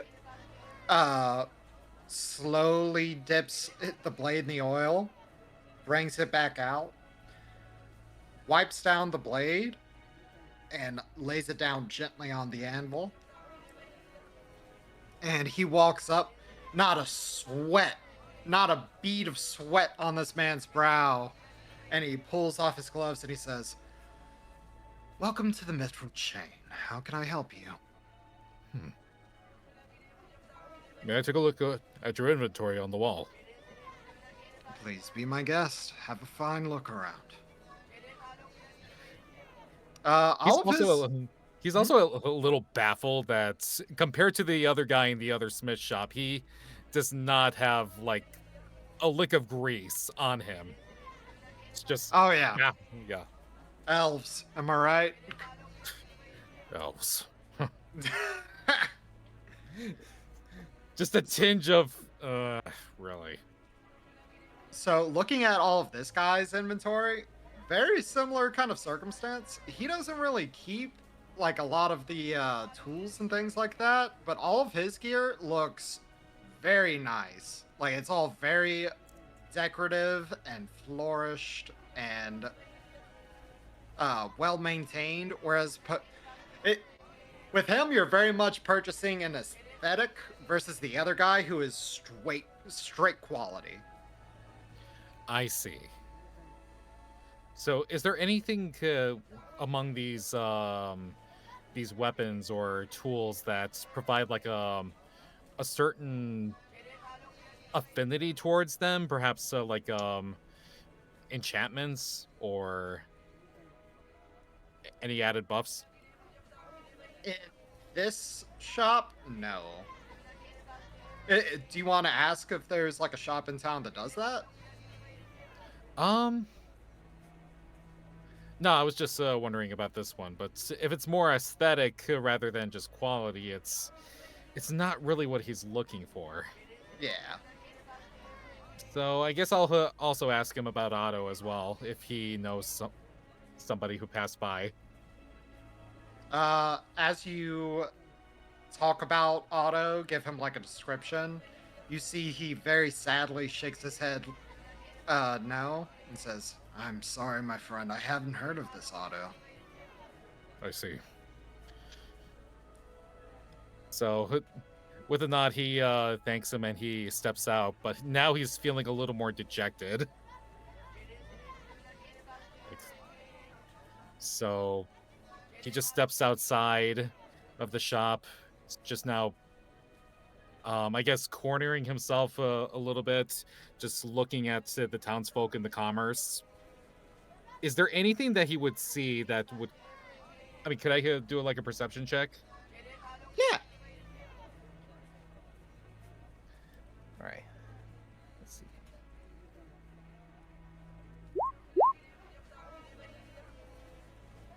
Okay. So with a 22 perception, you see what looks like a... how to put this?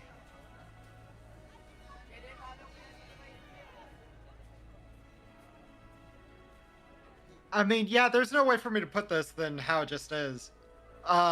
You see what looks like a performance going on in front of a shop, and as you get closer, it's straight up just dancing lions.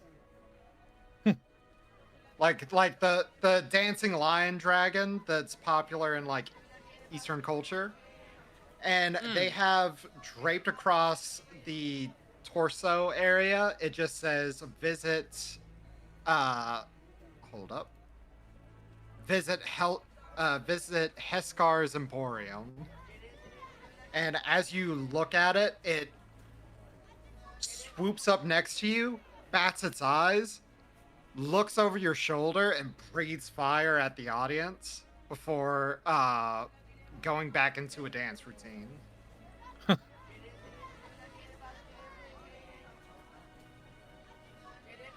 Wait, does it actually just like make eye contact from afar, or actually like gets in my face before it breathes fire behind? It gets in your face, does like the bat eyes, turns around behind you, breathes fire like right in front of the audience. Not close enough that it would hurt anyone, but enough to like draw attention. And then it begins showing off some more. That's new. It's almost as if he just stared like into the face of death for a moment. Yeah.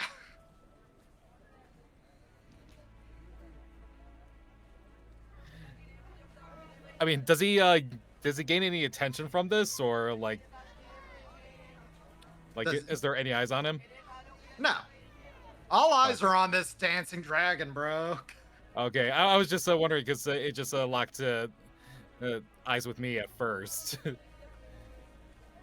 So I guess he just like kind of disappears into the crowd, just trying to like find the others. I guess he's like, okay, that's enough. Okay. All right. We'll come back to you in a bit. Adelaide, Yes. what are we doing? Since we have a week break, she's probably going to go visit her old friend, Effendel. Yeah. So, as you go to visit Eifendel in the library, one moment.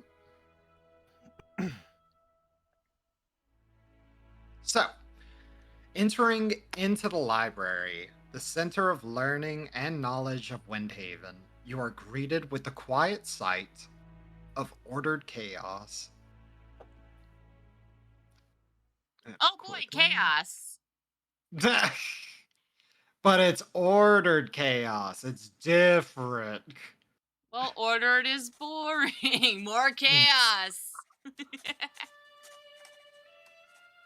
Oh my god, it's a library. How chaotic can it be? Let me in there. Oh no. Not with a hammer, you're not. Why not? Think of, listen, Adelaide already had to go through the trauma of a burning library once. She doesn't have to go through it a second time. Lol. I can hear somebody sleeping out there. Yeah. As is the job of a library. Just let the man sleep. We can hear the Grand Yeah, if he's Marquis sleep- writing. He's sleeping. He's at least not making any noise, or not substantially. So, the library is preparing to close currently.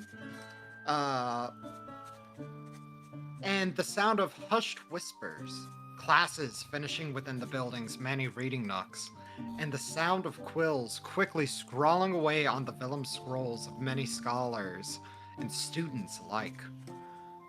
From the entranceway, you see Eifendel, talking fiercely with several other members of staff of the library. And as he sees you, he nods, motions you closer, and his eyes flash with determination. You see he fully turns away from the other library staff and he says, "Oh, thank goodness it's you." And he gives you a small squeeze on your shoulders before giving you a smile, before smiling and giving you a hug. This is my companion, head librarian, the one I would like to stay and investigate. And then he's this small dwarvish man with this gray beard holds up his hand and he says, "Your preposterous conjecture of a secret stairwell, housed within the walls of our centuries-old library that has been inspected time and time again, or your friend who would make a tremendous amount of headache for us by ruining our tomes and reputation. I've been over this with you, Eifendel. Your findings are fascinating but groundless. There's a minor discrepancy in an old blueprint for the library, but nothing more. Well, your institute was taken before its time." And you see a couple of the other librarians are kind of like smirking at each other when he says that. Fight, fight, fight, fight. While your Fight, institution was taken before its time, I see that its paranoia has crept its way into its remaining scribe. Let it Is go, that boy. jealousy I hear? Oh! Damn! I'm sorry, and who exactly are you, ma'am? Oh, I'm sorry. Did I say that out loud? I didn't mean to. It would seem that your institute is ignorant of itself and its people. Ignorant? Last time I checked, we were the best library in the known world. What do you have? As you see that, you see that all of the librarians just stop smirking and look at the head librarian, and he just like, there is nothing to be found here besides knowledge. Proper knowledge, madam. We don't hold just random recipes for fish stew on a Sunday. Last time I checked, every sort of knowledge is important to either someone, and if you have to pick and choose the kind of knowledge to learn, then I don't see why your library is better than ours.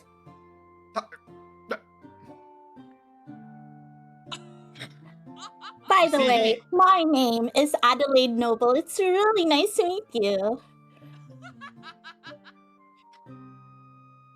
He kind of braids out, and you just see his mustache just fluff out.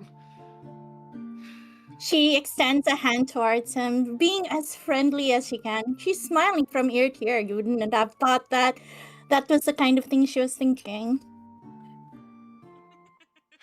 My name is Gammon. He shakes your hand. So I take it that you are also a scribe from Kanos? Yes, I am. Well, I hope that you are able to convince your friend here that a minor discrepancy is no need to get all uppity. If it was so minor, then why is it such a big deal to, take a little peek? It's just minor, isn't it? Give me a persuasion check. Okay, give me a second.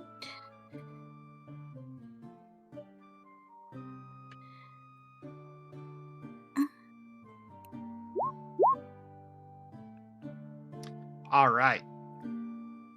So,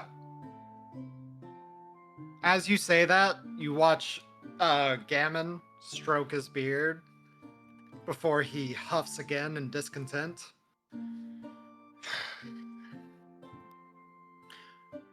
Very well then, Shianadel.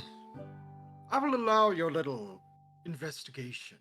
But know this is the only time I'll allow your meddling like this.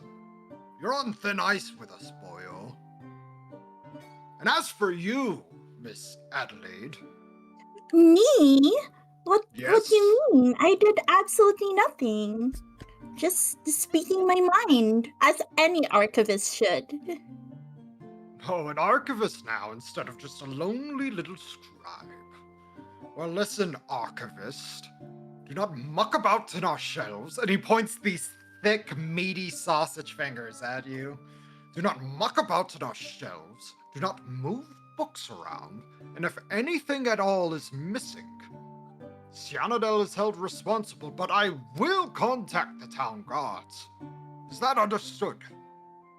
Me? Why would you ever call your guards on me? I'm so harmless, aren't... Why would you ever think I would ever do anything to the library? Even one as not as great as ours was. I mean, oh, did I say that out loud again? You watch as he rolls his eyes and he says, sticky fingers make for bad company in a library. And just know I know who you are now. Oh, I didn't think I was anything special. I feel so flattered that the Librarian of Kindness knows who I am. I mean, when they... That's why you should never snack and read at the same time. Yeah!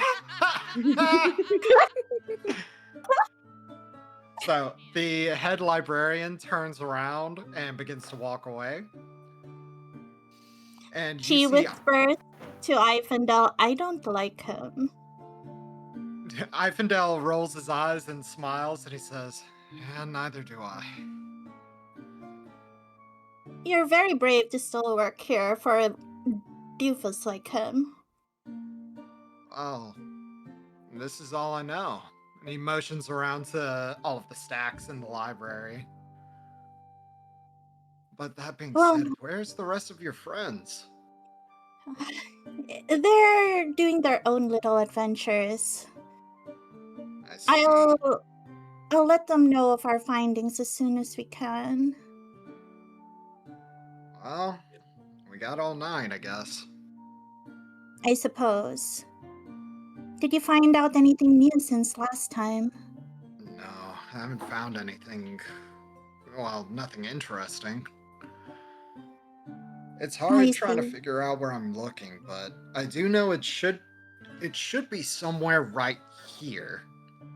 And he motions to this little reading nook that's kind of naturally formed in between the two stairwells. There's like the stairwell on the left, the stairwell on the right, and then there's like a little like 3/4 cube where a reading nook has been put.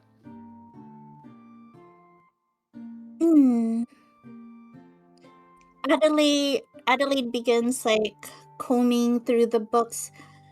Is there there has to be a way to somehow could there possibly be a door here or any sort of like passage? Oh, he rests a hand on a shelf and he looks over at you and he says, "Oh, that's my guess, but it's gonna take a lot of looking." Unfortunately, looking. Can you do an investigation check? Yeah, so, we're gonna take a quick break from you, Michi, just Okay. because this is gonna take some time. Oh, and we're yeah, gonna yeah. jump back over to Barrel real quick. Okay. So, Barrel, Yes. you're flying through town. You're making your way. Making my way back. downtown, walking. So, you end up making your way towards the post office. So, as you land in front of the small little building that is where the entirety of the town gets a lot of its mail from, you begin to look through and find a section that you rented out just so you could be able to receive mail from people that you need it from. Inside is a letter from, hold up, I gotta find his name, your boy. I just don't have his name on hand. I don't. Haldar, I think? Yeah, I think it was Hellar.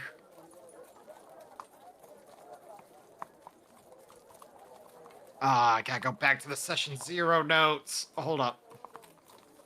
No worries. Somebody. For now, my mentor. Let's just, for now. Yeah. So yep, here it is. Hellar battle cloak. I was right. Okay. So, you have a piece of mail from Hellar that is addressed to you. Okay. As you cut it open and begin to look through, it says, "Ariabel, good to hear from you. I've been wondering where you've been these past few months. I'll let you know I think it's mighty impressive that you've been called over to Windhaven. Quite the astounding little place, that, I'll tell you what. All kinds of great things can be found there. But never mind that, lass. I got your message, and I promise you I'm on my way. It should take me about A week's worth of travel to get there. I should be there by around Monday, maybe Tuesday at the latest if something happens on the road. Make sure you buy my favorite whiskey for me when I get there. I'd hate to be dry just because you forgot about your dear old Heller. With regards, Hellar Battlecloak. Is there a date on when that letter was sent? There's not a date, but it said Monday or Tuesday, and you know that Monday is about 2 days from now. Okay.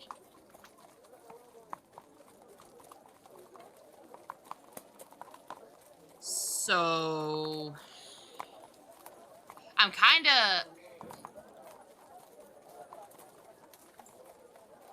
looking. So, with the time I've spent here, is there actually wait? Where I have a contact at like the Windhaven Castle and all that, like the Marquis and all of them. Yeah. Would the Royal Guards know anything about the bounty I have, or no? Is that not? The bounty was issued by the city. You'd imagine you'd be able to go and talk with them. I don't like doing city contacts though, because in the past it's always been like, you are too small to be a bounty hunter. Where'd you get that? Give it back. So that's like a last resort kind of thing. I'm gonna look at the paper again for... I'm looking for like if the guy has any like insignia attached to him, any like known groups. I'm thinking if I can go after one of the groups he may be a part of, they'll tell me where he's at. It's very bare bones in terms of it mainly just has like a sketch portrait of the guy, and then it has like his name. They know that he is currently in the city doing something. It's hard to tell. He's currently in the city we're in now. Yes. But it's hard to tell how much longer he will be in the city. Fuck, so it's literally either I go after him now or I lose my mark. I mean, possibly. Never know.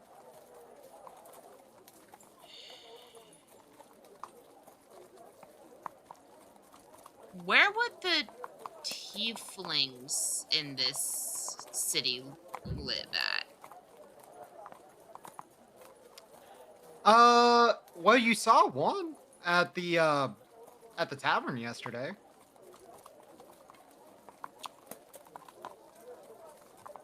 Okay, I'm gonna make my way back over to the tavern and just look and see if that tiefling happens to be there. Hell yeah, ping pong quest. All right, you boop, boop, back over to the tavern. And you see that the tiefling is in fact still there. It looks like he came back in. He is not with his dragonborn friend, but he is all alone. Girl was at the tavern the whole time.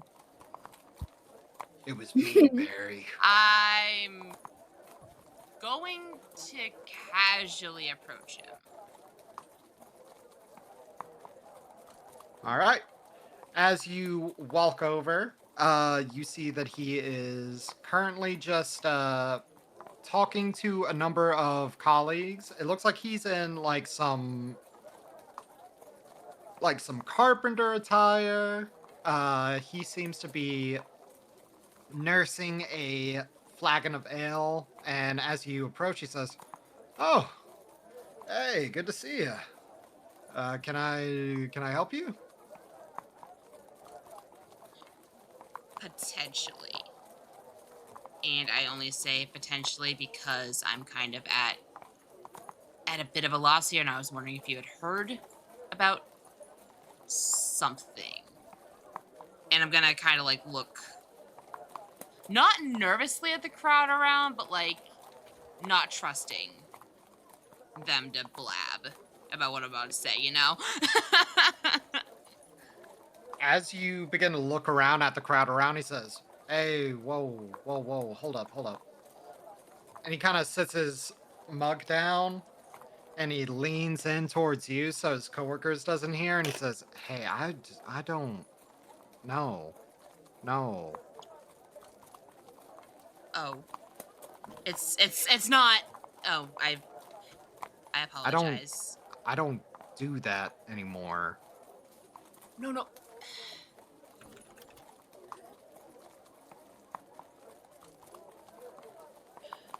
I hate finding information on my own. That's not a character. I just wondered if you'd heard of any disappearances going on around, because there was something for that and I had taken it on. That is all. Oh. Okay. Woo. And he immediately, like, he leans back and he kind of laughs and he says, "Oh, boy.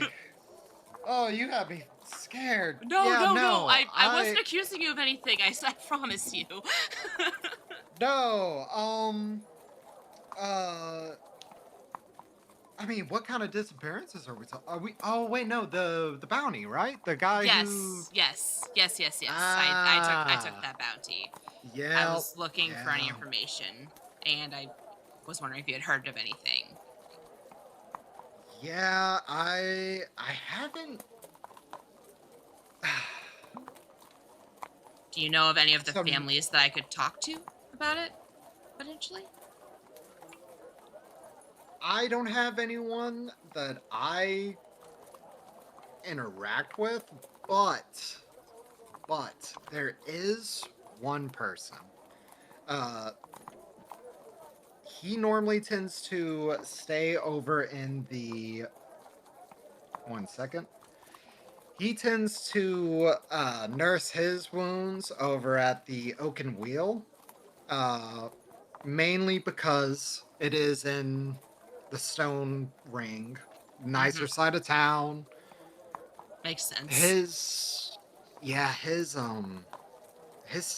sister got taken. It was not good. Okay. I appreciate you helping. I apologize for how I went about it. I am not good at getting information myself. Hey, no, hey, look, I'm just glad that I don't have someone around trying to purchase stuff from me that I gave up a long time ago. So it is all good. No worries. Can I buy you a snack or anything for the interruption? Hey, no, I mean, we were all just relaxing after a hard day's work. I'm spending my friend's money that I made the other day, so I'm having a great time with it.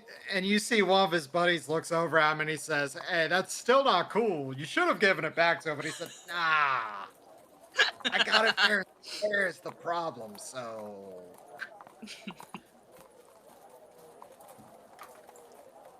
Ariabelle's gonna kind of chuckle. And next time you're playing games, let me know. I'd love to play against you. You bet. Catch you around. You too. And I'm gonna... Can I see Rory and them at the bar? I would say so, yeah. It's not like they're hiding. Yeah, I'm no, gonna- just sitting there. I'm gonna kind of casually tuck the earring I got into my hair. Point over at Rory, because that's how it works, right?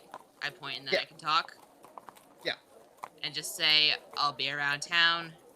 If you need me, someone will be able to find me.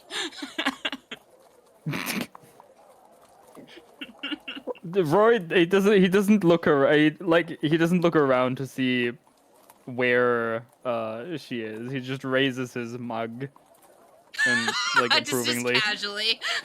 Yeah, just casually. And are we assuming I got the name of the guy that had his sister taken? Is that Wait, what? the person I'm going to talk to about the bounty? Yeah. First, gonna assume I got his name in that conversation. Yeah. I do not Okay. have it currently. I didn't write it down just yet. Okay.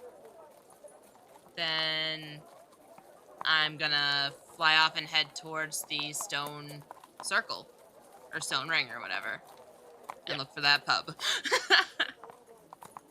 All right. With that, I think everyone is now caught up in time, so we're gonna head back over to Michi while she is doing her thing. Okay.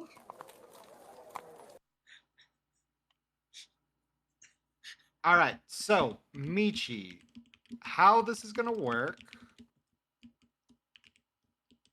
This is not the right one.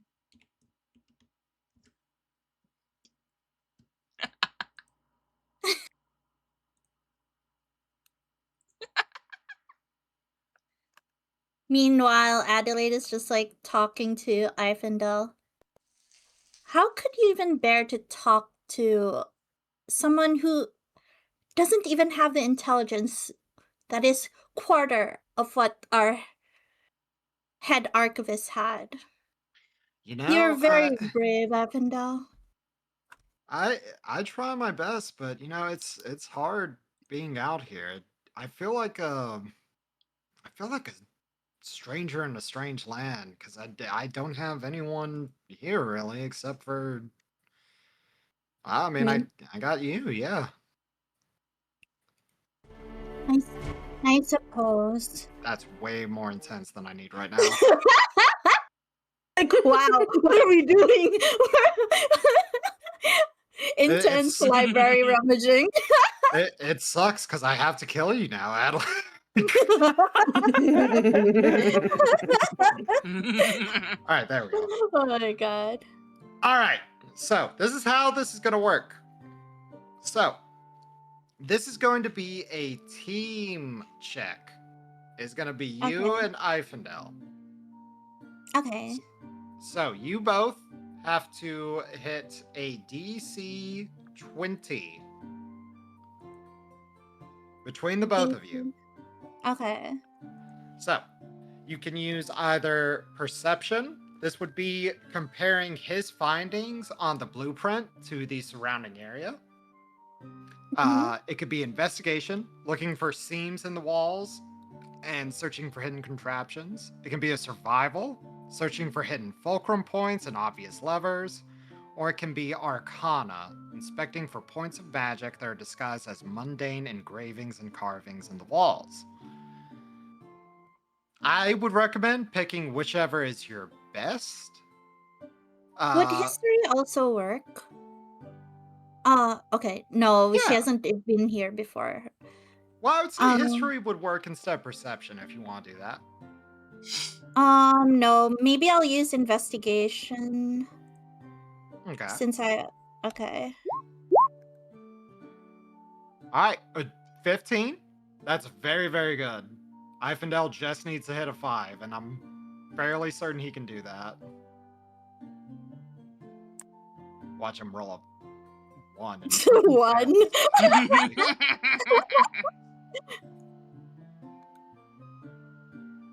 Okay. He's gonna do investigation. Oh yeah, no. As long as he doesn't roll I'm just gonna roll a d20. Oh yeah, no, you guys find it. There's no point in me even like putting his modifiers and shit. There was no reason for it. All right, so after searching for what felt like an inordinate amount of time, you pull back a book on a shelf and find what seems to be a small indentation that's been covered over by dust and wood shaving through countless generations of use. brushing it Even that- clear. Oh, yeah. Oh, no. Oh, so sorry. Continue.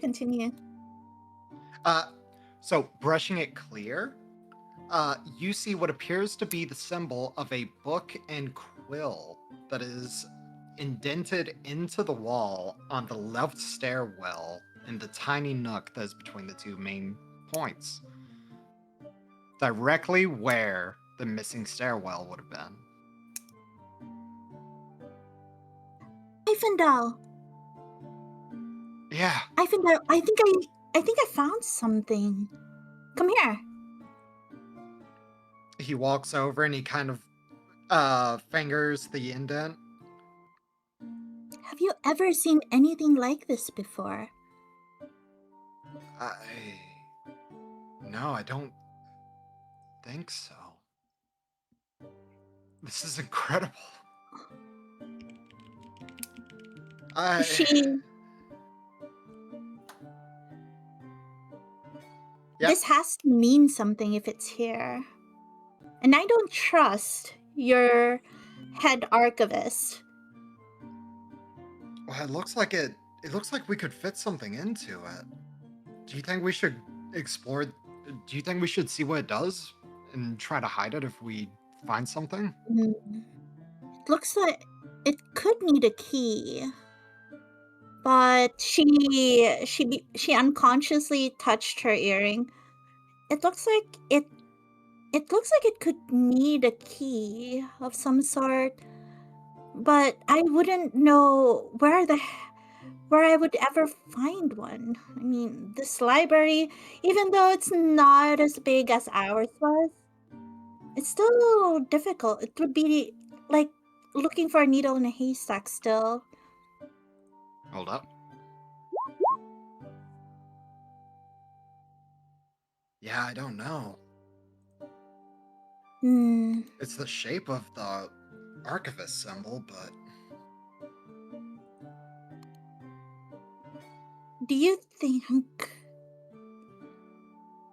we could find answers in your head archivist's office, perhaps? what? So, Michi, Yes. give me a history check. Okay. Adelaide is just too eager to break and enter, apparently.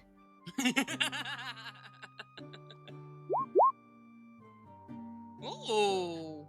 Okay, so as you're thinking, you begin to pull your satchel up on your shoulder, and your hand clips into something that you forgot about. And you look down, and you see your archivist pin that you've kept all this time. Mm. And on Oh, it is a book and a quill. wait. Now I remember where I've seen this before. Ivanhoe, do you still have your pin? I never made archivist. Ah. She takes out the pin from her bag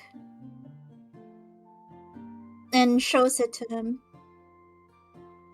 This isn't here for no reason.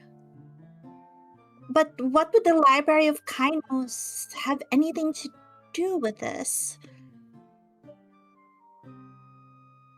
Do you think I could borrow it for a moment? Of course. I have an idea. And he goes and he presses the pendant up against this little indentation, and it slots in perfectly. Kainos. What does this... Why would the Library of Kainos... There's something odd going on here, and I don't know how I feel about this. Well, We're going in.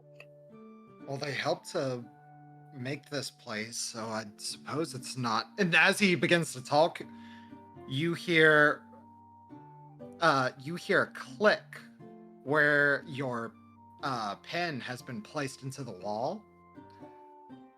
And you step back suddenly as a huge gust of air is sucked into the area behind the bookcase that's against the wall of the second floor. And a loud grinding noise against the floor as the bookcase against the wall slowly swings out to show a hidden stairwell. This only goes to show even more how stupid your head archivist is. This was a minor. This is not a minor find. Ivandel, let's go in. As you begin to step forward, you see Ifandel is just froze in place. Come on! What are you waiting for? She begins to she takes his hand and then pulls him with her towards the entrance. Isn't this what you thought we would find? We found it! As you knock him out of his stupor, he grabs your hand back, and you see that he's just like rubbing his eyes, and he's like, "Yeah, I didn't think I was gonna be right." Well, like I said, even though you're still a scribe, you're the scribe of one of the greatest libraries in the known world. Of course, you'd have a brain cell more than... I don't even want to start again. He's stupid. Yeah, you're right. Come on, let's go Let's in. check this out. So, as you guys begin to go down the stairwells, you see... Hold up. Let's quickly...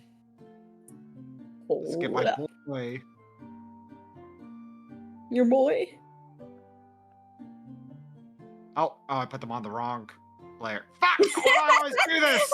I do this every time! Oh no. Little guy! Sorry, Beryl, but... Barrel is gone. So... What?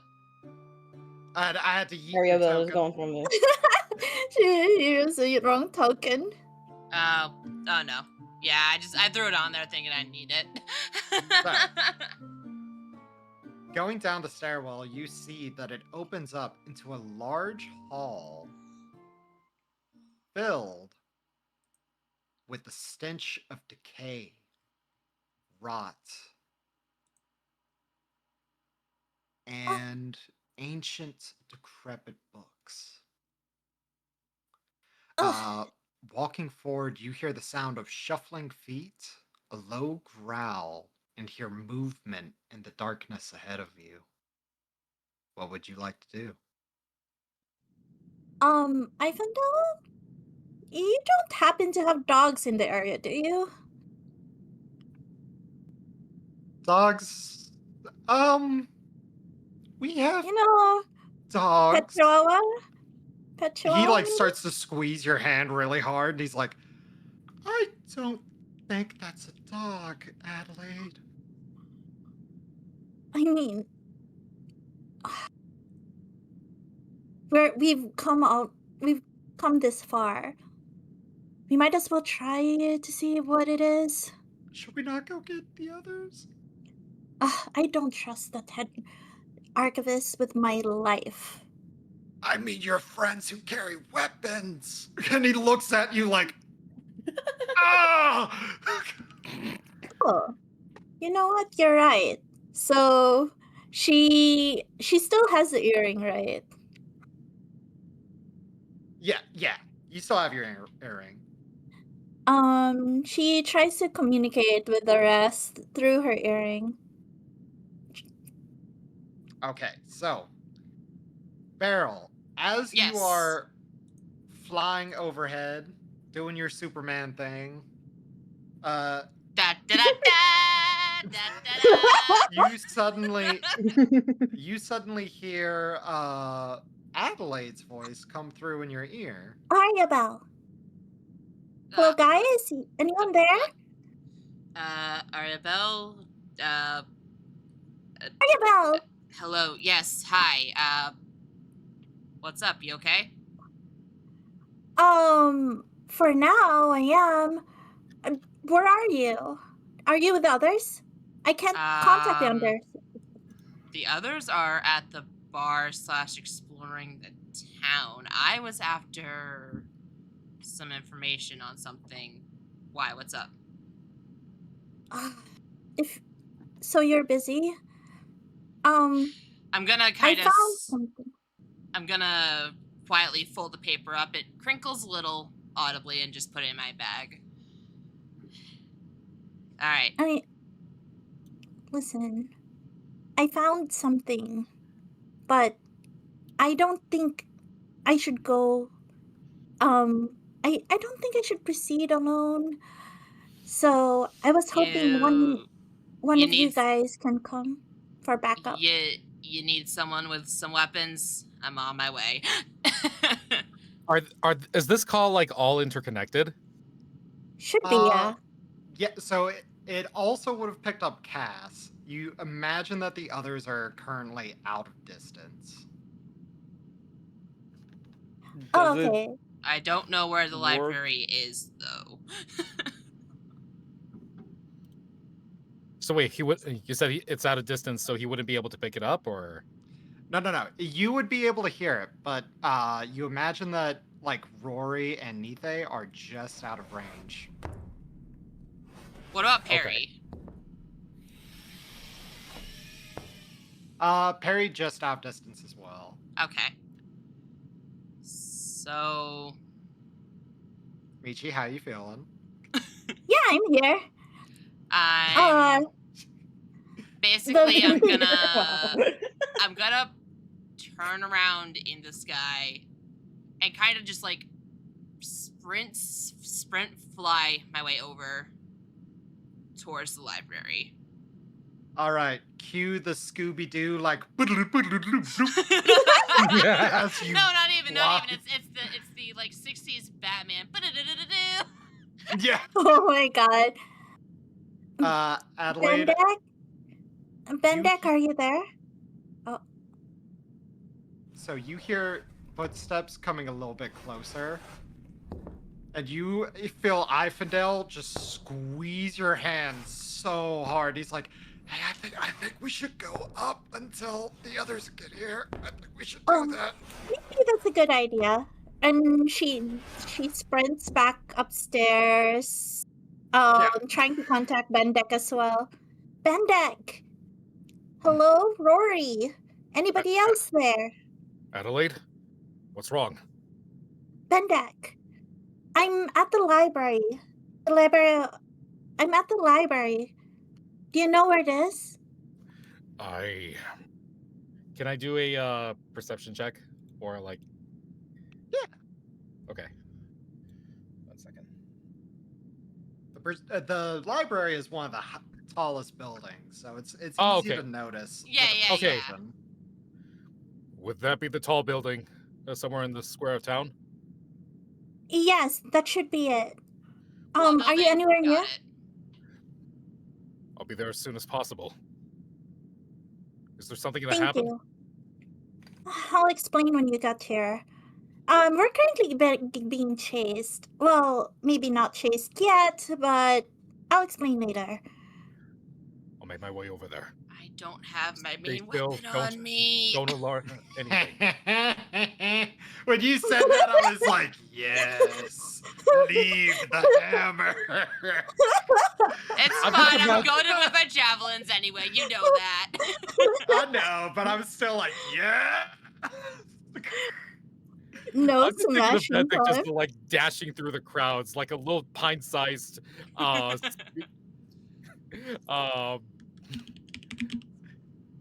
just dash, you know. All right.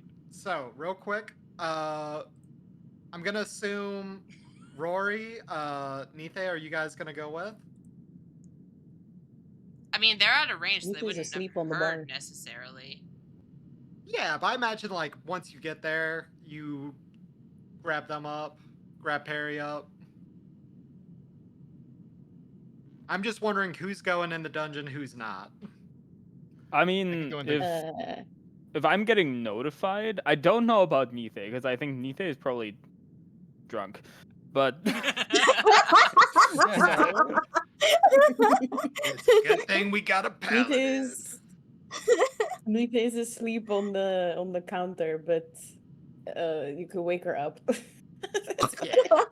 oh, but I don't want to. They're just walking around. Barry is Yeah. just rescuing cats. Yeah, so we're gonna take a real quick restroom break for our players and everybody. Alrighty. Oh wait, no, now's a good time to call it actually, because Beryl has a collab here. In a Yeah, I gotta little get bit. ready for something else tonight. I'll In like Nice. half an Okey-doke. hour. Okay. That is true, All too. right, so we will Okay. call it here. Sorry, Okay. guys. Sorry. No Okay. worries. Are you okay? This is going Well- to be a pretty long one, I think. Investigating Yeah. a library. Yeah. It's a dungeon, It's gonna be so fun. dungeon So- crawling takes long. Yeah, so we There will was a say small that bowling ball through the crowd. we will Yes. say that Arya Bell is able to grab up the other two, the other three. Bendek is running Bowling through the ball. streets. Yeah, I'm- bowling and I'm- running around town. I'm like actively pulling on Anita, like, come on! Nita's like half asleep. Rory's just getting pulled by like the collar of his shirt. He's like doing a full plank, just being pulled along. Oh my Meanwhile, God. still drinking his ale, completely deadpan. Oh no. Oh, Our- this will be Oh, it's gonna be interesting. fun. Next time would be interesting. Yeah. Yeah. Drunk dungeon. Let's go. Dungeon. Oh. She's gonna be the drunken master, the new drunken master. I'm gonna roll net 20s next time. Yes, 100%. Yeah, Believe it. trust. Oh my god! But yeah, this was so much fun. Yes. Yeah. Yes, man. Oh my Oh, god! poor Ari sounds so raw. Yeah, I mean we're living off coffee right now. Well, I'm thank not- you guys We're for all- staying up. Yeah. It's okay. All right, we will D&D see worth you all. it. Yeah. We will catch you guys all next time. Yeah! Hell yeah! Bye bye. Do we raid, guys? Ooh. Barrel, I think Barrel's is Barrel. still going. streaming. Yeah, Yeah. Wait. I'm still going, but I am gonna hit a BRB to get a drink and possibly get a Okay. snack. Oh, Black Bro. Okay. I can read. okay. Wait, barrel. Yeah, Nice. too bad we can't read with the Bijou account yet. It'll. I Really? know. Yeah. We'll try something next time. I don't know. Wait. Wait. I'm moderator. Can we Modview? read? Yeah, I was about to say moderators should be able to raid. Oh no, I Can try can't. it. No. Yes, super mods can, but Super mod. Mm, We need, Yeah, we need I'm a only head a mod right now. mod. We need a head mod. Need a head mod. But I think Rec is a head mod. Give me a Wait, sec. barrels. What's your I'll just type in Bijou. Thank you. There you go. Gotcha. Gotcha. Thank you. I don't know if Rec is around though, but I know that Rec is a head mod, Okay. as far as I know. but the But super yeah, mod is only a thing that happened recently. Yeah, we may I not. should have been able to do it. Mm. Rec may not be the head mod. He might just be a normal mod. Because it's a thing that happened recently after Yeah. ages of Oh, not having that's fair. officially streamed except us. Yeah. that is fair. That is fair. Oh. It's okay. Like, I'll try to get the perms for the channel next time. But yeah, this was fun, guys.